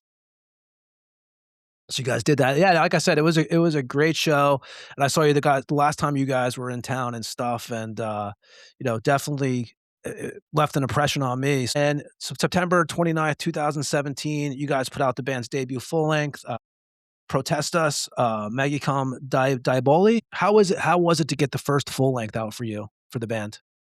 Oh, great. I'm really proud of that album. It was the first album that I was actually happy with the production, so that was a great relief for me. And the songs, I just um because I wrote it pretty much alone, I was just happier with the songs than any songs I wrote before, because it was just totally what I had in my mind, and I didn't feel any restrictions from opinions of others, so I could just finally release the album that I just had in my mind, and release all my creativity without limits. That was the feeling that I had. And you guys, how did you get involved with Cult Records?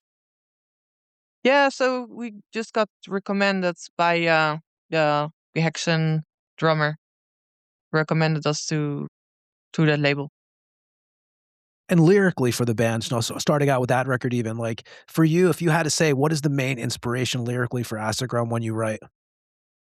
Mostly the left hand path ideology, and um, later with the latest album, Feel of Death Ruptured, I incorporated my experiences with psychedelics related to spirituality, and I incorporated just some of my personal experiences that I wanted to write about, but in a cryptical way, so that it would be an interesting story in a song.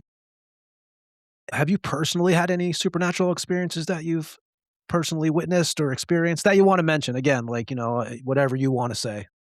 Mostly dreams. I've had predicting dreams, and I'm just someone who always remembers dreams, and sometimes I get some type of message, and usually I listen to it. Also, the magical rituals that I did when I started Asagraum and in a few other occasions worked out.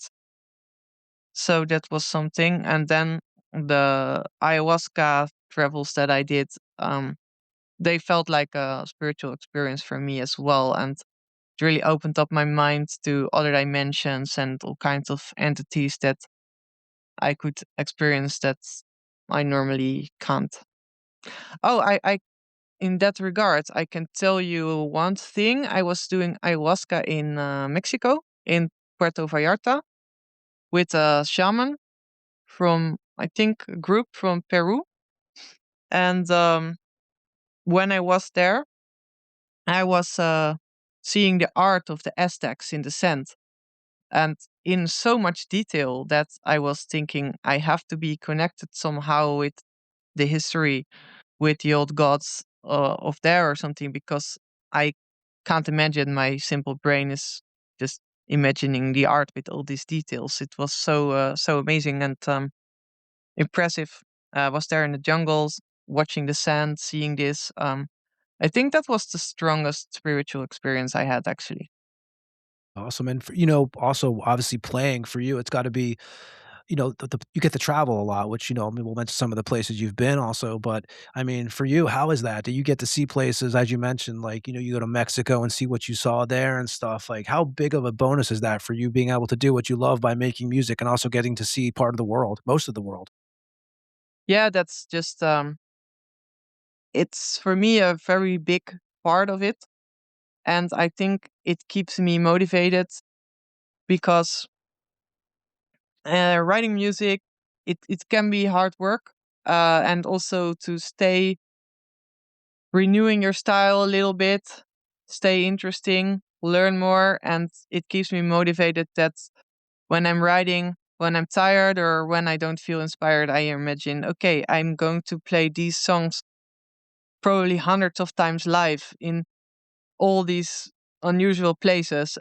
So if I don't like the song, I will just throw it away. I won't be lazy and feel bad on stage later 100 times about this annoying song. It's like it keeps me sharp.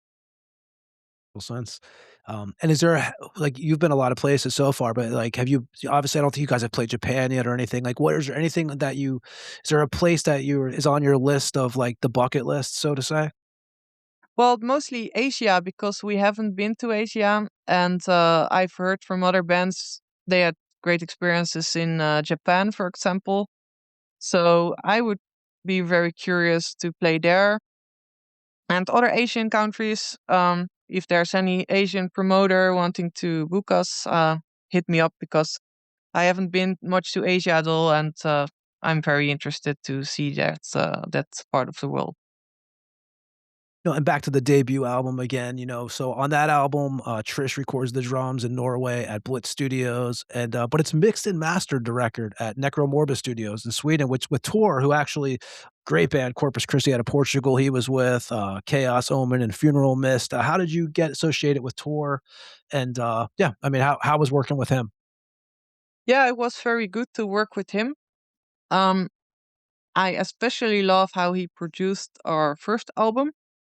It was the idea of Trish because she said he was good, and I was like, okay, I trust you, so we can do this. And I was very, very happy with the result. It was pretty much exactly what I had in mind. And then the second album, he also did a great job. But then for the third album, we decided anyway to hire one of my friends in the Netherlands because he is also very, very good. And I actually wanted to be there during the mixing to listen to the details and to make some small adjustments. So that's the reason we changed. But Torre did a very great job for sure. And that was that your first time on vinyl with that record? Yes, yes. And are you a vinyl fan, or do you have a preference? I like vinyls, but my house isn't that big. And I have to say, I'm also okay with just media players online because I just don't have much space or I prioritize other things to use my space. Who did the artwork on that record? I asked Deep Rave Arts, a Mexican guy who lives in Russia, and I was having the idea of the nun looking in the mirror, seeing the demon goddess, because I was feeling like this is what this album is about, some kind of spiritual awakening into the wild, the demonic, the rebellious of a woman, of me, or any archetypical woman. So I thought that image was fitting, and I asked him to draw it, and I was happy with it, so we went with that. Killer cover. It was the first Asagraum tour. Like, it was what, Impiety, Wormwood out of Sweden, Armageddon, Supremacy European Tour 2017. Was that the actual first official tour you guys went on? Yes, that was our first European tour indeed. And that was how many dates did you guys do on that? Like, not sure. 1 week, I think. How I was the think 1 week. how was the experience here for like, was that kind of like another thing? We're all getting older. We have these achievements. For you, it's like, okay, now I'm going on a tour with this band. Are you starting to like, how was that experience for you personally? Oh, I loved it. I love to be in a tour bus because we could get along well with the other bands, so we just had party every night. It was just very fun, and the gigs went very well. It wasn't always too full, but also, yeah, we were all smaller bands, so we could accept that. But we just had a very good time, and I was learning a lot also by playing a lot of gigs in a row. I also learned that I shouldn't drink booze on the after party because of my voice, but better to learn it in a small tour like that than later, So it was really, really great, and just yeah. Oh, but our last gig was a disaster because we played in this tiny little venue in Germany, and I believe around the corner there was like a concert of, I don't know, Goat Moon or something, some secret concert, and everybody was there, all the black metal fans, and then I was like, okay, like here are 20 people, the backstage is freezing and it smells like cat shit, and my hands are like frozen, and like there's no fans, so I wasn't too happy with that one, but it was a funny story afterwards because, well, like who cares now? But that was annoying, but it was funny afterwards. Have you ever lost your voice? Yeah, that on that tour, I lost my voice because I had been drinking and also I had flu, and yeah, it was quite a bad experience. I was just using throat spray and asking the sound guy to put as much effects as he could, and well, I don't think the audience noticed that time. And the last time was on our last tour in Mexico. And actually, I had not been partying too much. I just had a very, very serious flu. And that day was just also, it was all funny but bad. Like, first, I posted a picture of the backstage because the backstage looked like the bathroom of Saw. It was just looking super weird. So I posted a picture of that. And then a lot of Mexican black metal fans got angry with me because they were like, "You guys are divas, you're complaining about the backstage." But Shit. I wasn't really complaining. I just wanted to post it because it was weird, And then I had this super, super bad flu. It was like the slime was running out of my nose, and it was like I had this kind of weird mustache of snot, Like I was like, I look really fucking ridiculous right now, but I never cancel gigs, I just don't want to cancel. So I just went on the stage anyway. I did the show. Completely didn't have any voice at all. I I couldn't even talk. And I asked the sound guy, just put as much as compressor you can, reverb, everything. And then, yeah, I mean, I saw a video. Yeah, it still sounded like shit, but I was like, okay, it was like better than canceling. But I was kind of pissed off that Mexicans were complaining because I was like, hey, you pros need to be very grateful because I'm playing while I'm fucking sick. I feel completely like shit. I have fever. I'm playing for you guys, so I don't want to disappoint anybody. And you're complaining because I post a fucking backstage picture. Come on now, That's You mentioned Saw too. Are you actually, I should have asked you that earlier. Are you a horror fan, and if you are, what like is you like the 80s film person, or the newer make, or what is your preference? yeah. I really like Saw 1 because it's a psychological story and as well just a great horror. I really love horror, but more with the story, like The Conjuring, um, Saw 1, and the beginning of Hellraiser, stuff like that. But I don't really like when it's only slasher and body parts splattering around because when you've seen that one or two times, you've seen all of them. The Asagraum, 2017, you guys are doing shows with Grift, Black Command, Destroyer 666, Earn from Finland, Crimson Moon. You guys are also playing Right to the Black Mass too, with Impaled Nazarene and Take. How was that festival?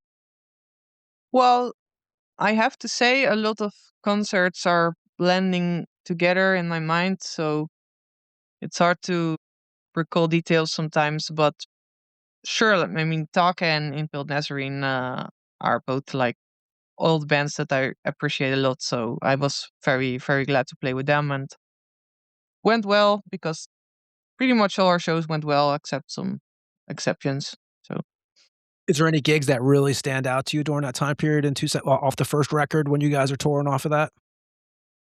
well, yeah, I think Rites of the Black Mass was quite awesome. We did this festival in Steelfest.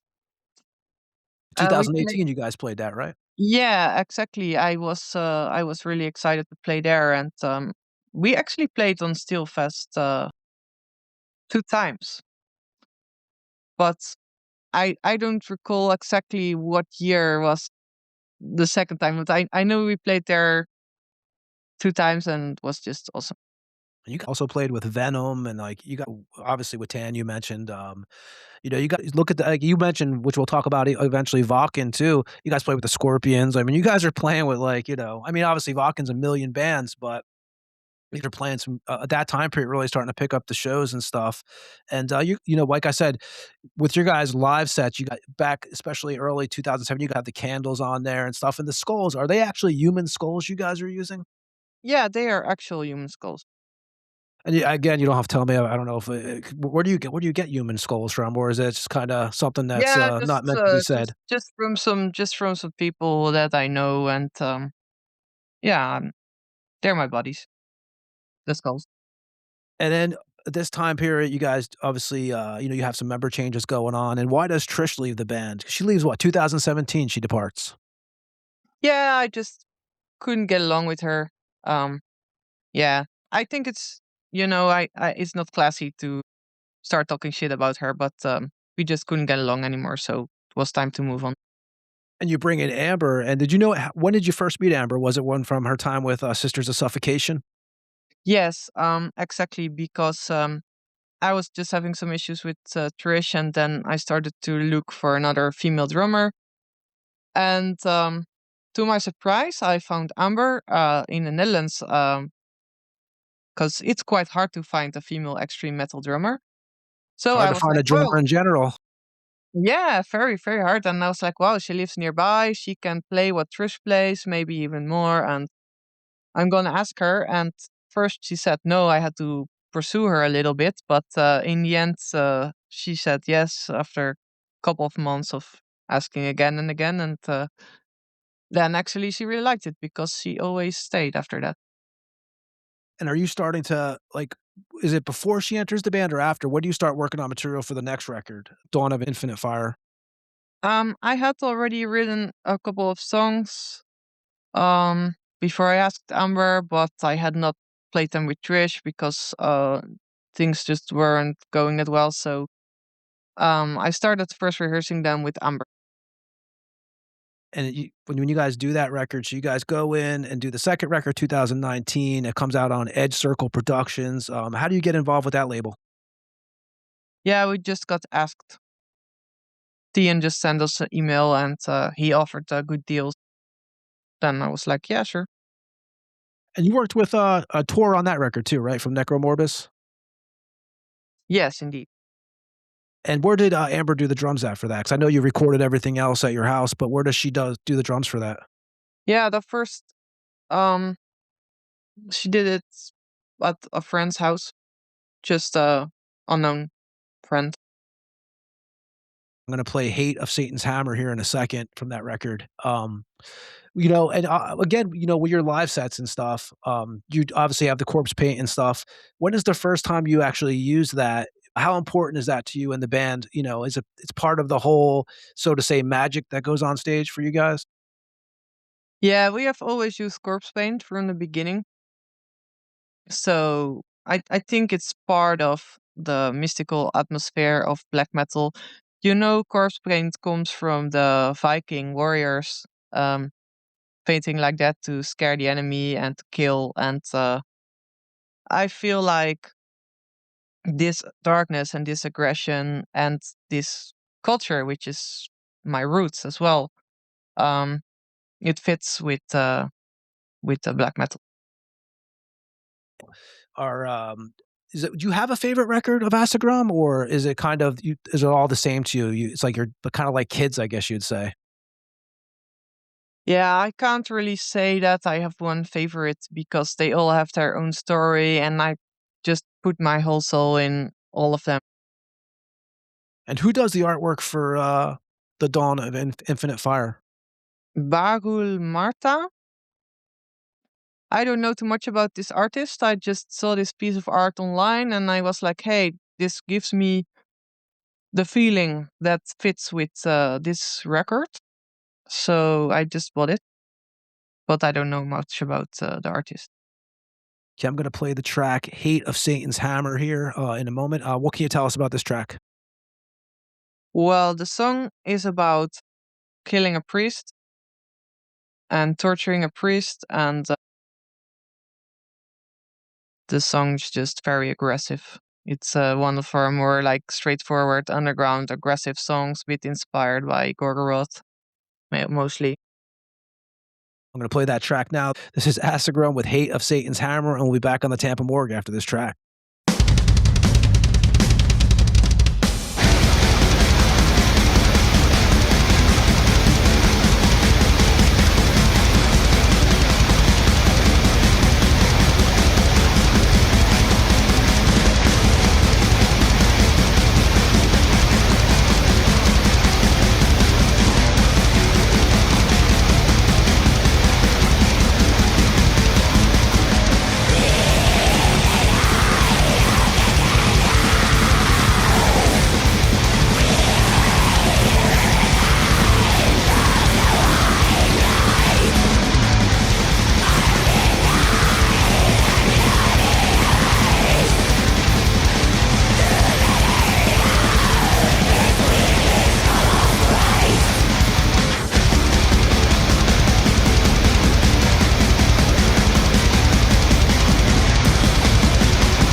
and that was Asagraum with Hate of Satan's Hammer.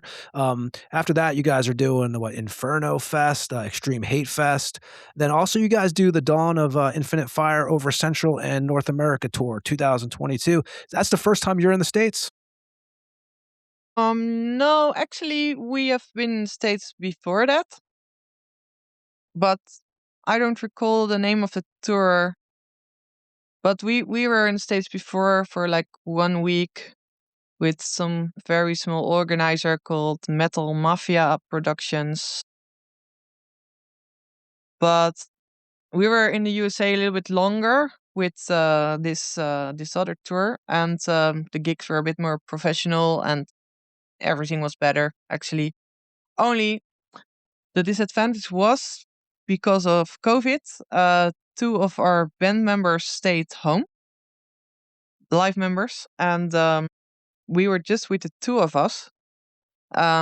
We decided to go anyway because we just never want to cancel anything. So we went with the 2 of us, and it was a little bit stressful for me because I had to learn like some of the more basic guitar parts because I wanted to have like a fuller sound, and I had to play stuff differently and just didn't have too much backup for my vocals or any small mistakes. So I was very, very nervous, but kind of pulled it off good enough because the audience was happy, the merch sales were good. And then we had a couple of session musicians during the tour, Fernando Leon Cortez from Mexico, and then some guys from a band called Scalder who hopped in for a couple of gigs. So that was good at least.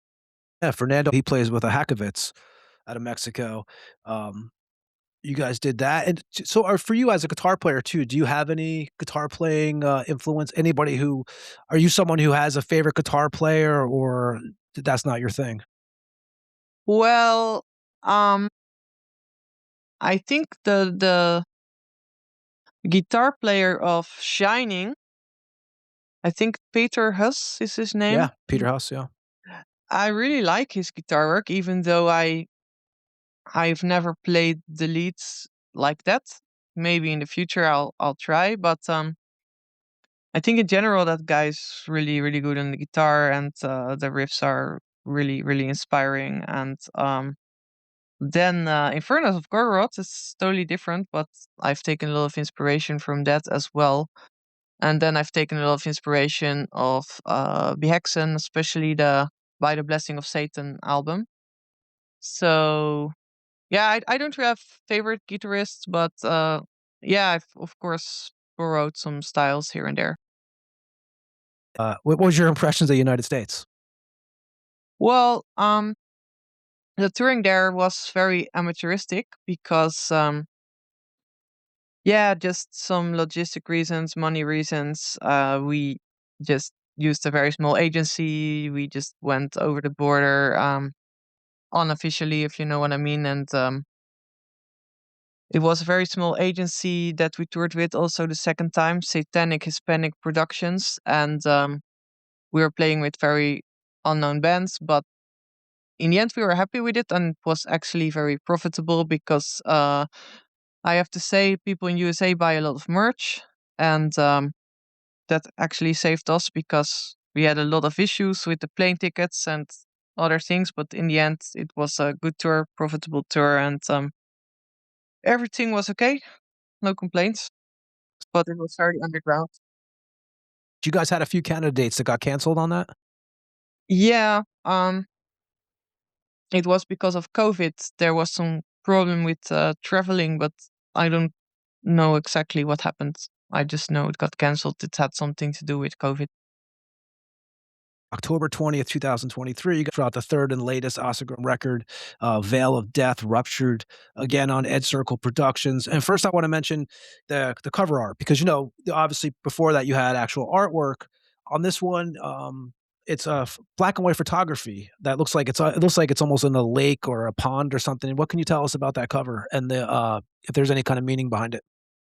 Yeah, it's based on a Dutch legend about Witte Wieven. It means female ghosts that are floating around in the morning in the mist mostly in the winter. And I thought it was fitting because, well, we are Dutch, it's our culture, and also the lyrics are mostly about, yeah, the passage between life and death. I also used my psychedelic experiences for this, and I thought it was fitting because it was about a bit like astral traveling and some death themes as well, murder, necrophilia, psychedelics, and just the unusual, the bizarre. So I thought it was quite fitting.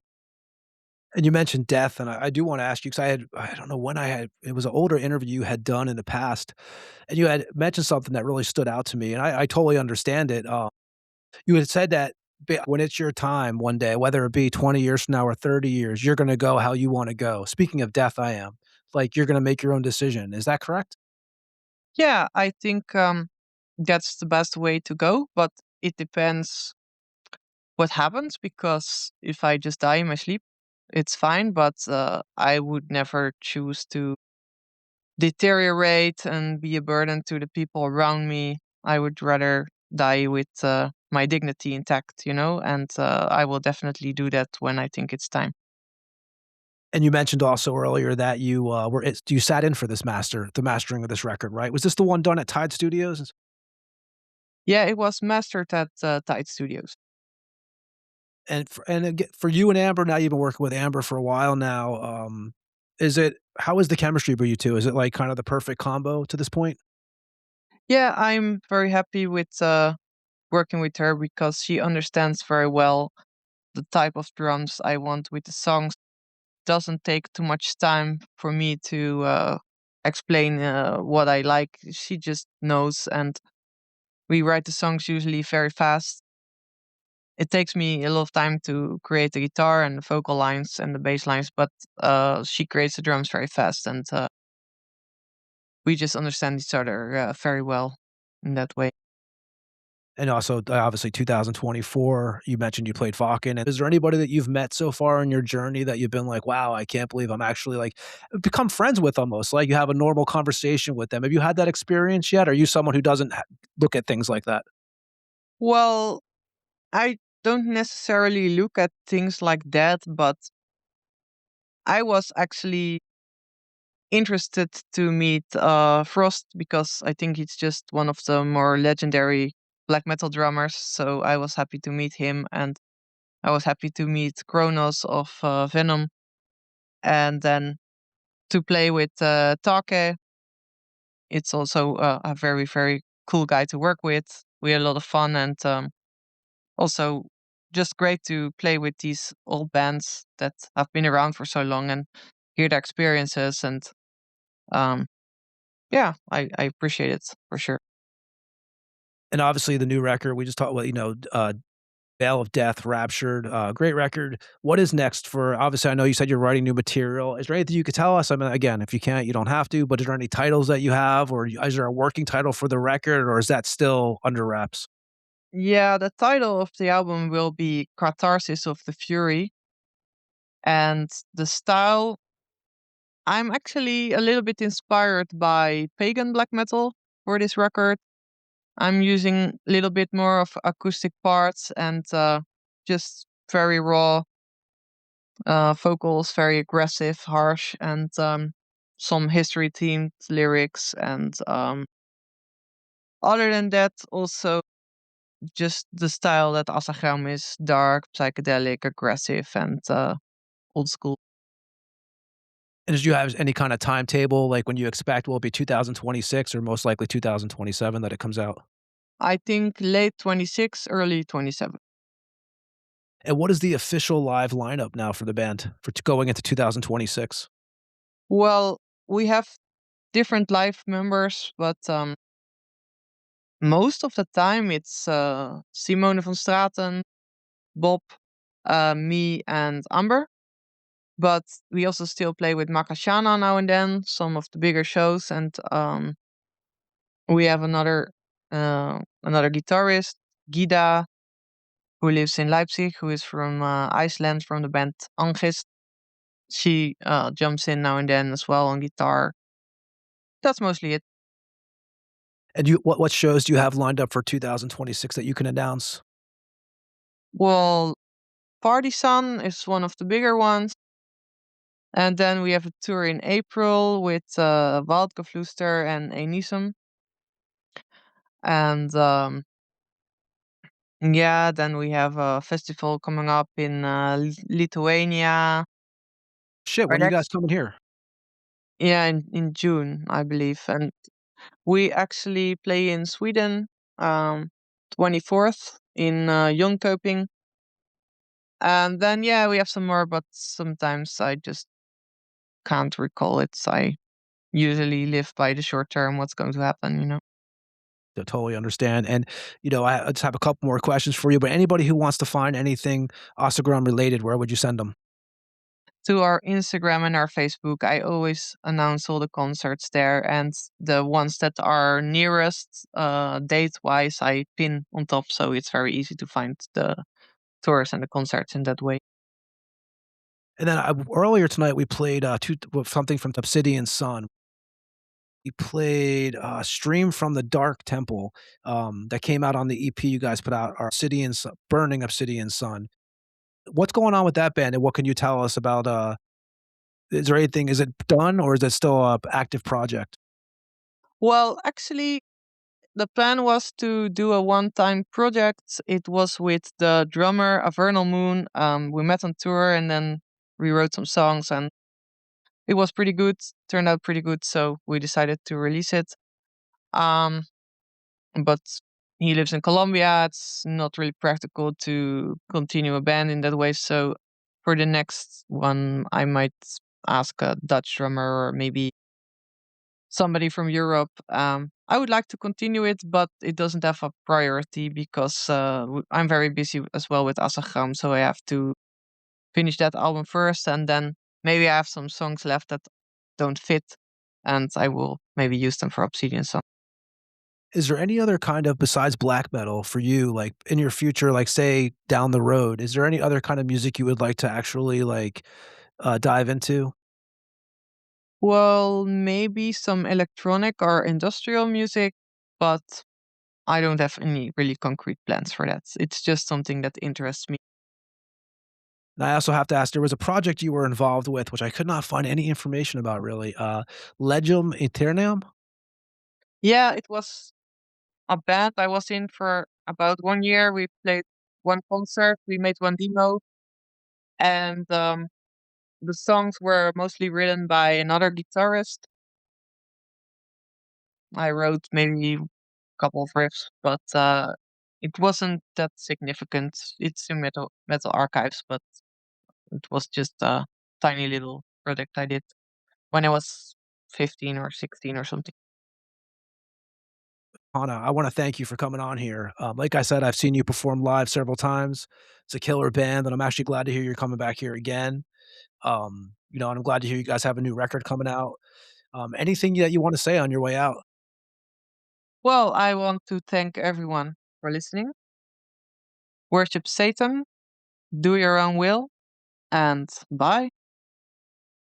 We're going to say goodbye to you here in a few minutes, but we're going to play something on the way out. We're going to play the title track from the latest record, Veil of Death, Ruptured. What can you tell us about this track?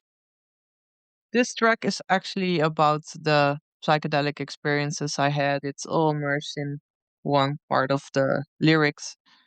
And it's about how do I say that? The sphere, the dimension between life and death, and looking at your own life as a spectator from one of the other dimensions and melting into the cosmos. It's about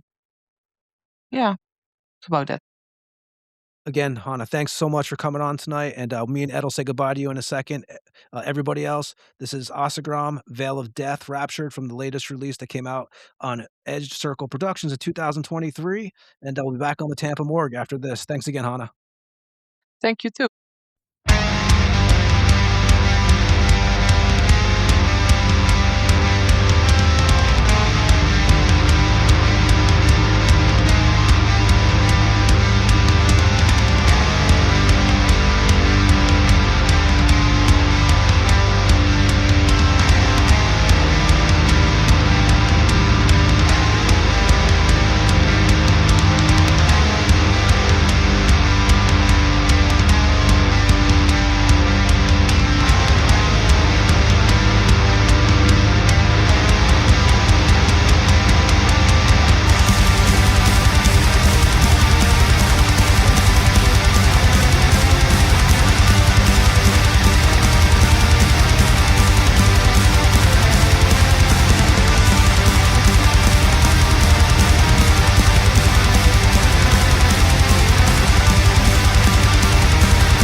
Hello, Tampa Bay Morgue listeners. This is Joe from Circle Rehearsal Studio, Tampa Bay's rehearsal giant with 33 years of service. We know what you need to rock. Large, clean, quiet, cool, smoke-free, isolated rooms with the best gear at a musician-friendly price of $25 an hour. Professional, courteous, easygoing environment. Recently upgraded and remodeled with top-quality gear, Marshall, Ampeg, Pearl, Tampa, JBL, Yamaha, PPP, and more. We have the experience and the gear to provide you with the best possible rehearsal experience at the best price. Just completed and soon to open Circle's demo studio for your recording needs. From laying down drum tracks to complete projects, we have you covered at a musician-friendly price. Also in the work is the pro rehearsal room, freshly appointed and stocked with the best gear at nicely competitive rates. Our contact number is 727-546-8930. Our address is 10841 75th Street, Seminole, Florida, 33777. We have 7 large rehearsal rooms. Looking forward to seeing you soon. Thanks. And that was Asagraum with Veil of Death, Ruptured. And I want to thank Hanna, a.k.a. Obscura, for hanging out with us on the show tonight. Episode 122 in the books, Mr. Webb. Yes, sir. Train keeps rolling. Yeah, man. And, we're actually, when we record this is actually, what day is it here, Ed? Remind me here. We are in Thursday. So this is a Thursday we're recording the show, and me and you will be recording very soon again. Like I said, we have Lee coming on, Lee Harrison next week, and a lot of shit going on behind the scenes.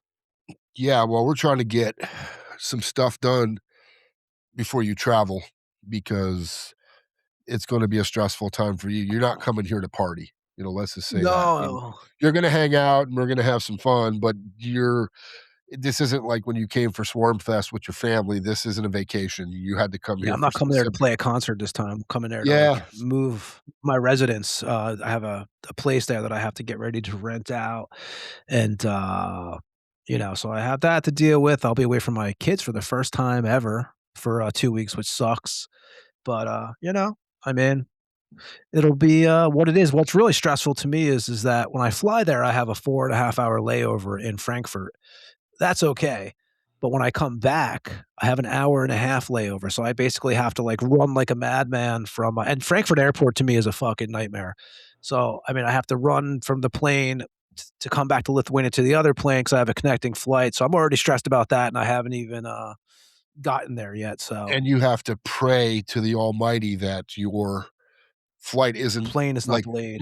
Delayed at all leaving. Yep. Because otherwise that absolutely fucks everything up. I'll tell you what, though, and I'll tell this to everybody. I told this when it happened on the show.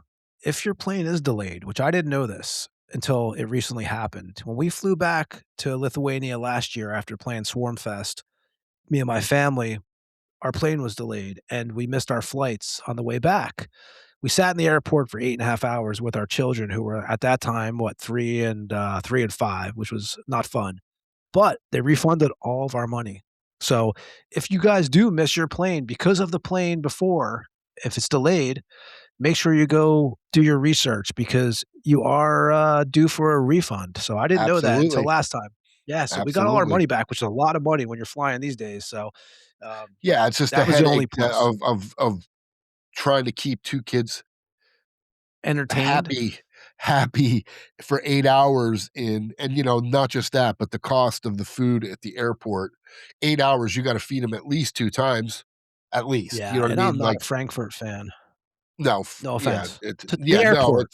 It's just a big airport. And, but yeah, you're right. Absolutely. Make sure you always, anytime you're delayed, it doesn't matter. If you miss a flight, they have to pay you. Yep. Yeah. So I didn't know that until last time. It worked out. Yep. But, it's good because it cost you a fortune to come here. So fuck yeah. Even this trip, man, I paid, I don't know if I should say, I guess it doesn't really matter, but we, about $1,300 to come there. I used to pay $600. So things have changed. Yeah, that's just ridiculous. Yeah, it's insane. But yeah, so Ed, I don't know about you, man, but I say we end it again early tonight. Next week is going to be a marathon, I have a feeling, and we have a lot of stuff coming up. So what do you think? Let's get out of here. Let's do it. Where can they find us, Mr. Webb? Apple, Spotify, Amazon, anywhere there's podcasts. YouTube, no video. Thetampamorgue at gmail.com for correspondence. Always check the Instagram. Tony is fully on that shit. Facebook is like a dying cow. Nobody gives a shit. It's just a cesspool of humanity. And yeah, that's pretty much it. The new MySpace. Yeah, I might start sending out smoke signals too, just in case, because that might be the new after yesterday and Verizon going down and not having any fucking phone for what, 8, 9 hours? I think it was 10 hours total. It dropped at 12:30 in the afternoon, and I didn't see it come back on till after 10. So I'm home. I could give a shit. I just sent my family a text saying, download this app and pick a free number and use Wi-Fi. They had no problem. Everybody else, as I see, like the sky is falling, running around on fucking line, dude, screaming and yelling. And I'm like, I can see if you work from home, because one dude's like, I missed a big work job, and that cost me thousands of dollars. I can understand somebody being mad about that, but you couldn't play Pokemon. I could give a shit about you. So there's that. And we thought microchips were going to be our biggest problem, but Yeah, Ed? remember 2000? The world was going to end at 2000. Yeah. We now were we wish done. it would. But but Ed, man, I will see you in a few days. We'll be back on here, and again, man, appreciate you as always. Hell yeah, brother. Yeah, and thanks again to Hanna, aka Obscura from Asagraum, for hanging out tonight. If anybody hasn't checked out the band, definitely check them out. Thanks for listening as always, and we'll see you next week. Peace. See ya. This is King Fowley from Deceased, and you just listened to another episode of the Tampa Morgue. Tune in next week and stay fucking dead.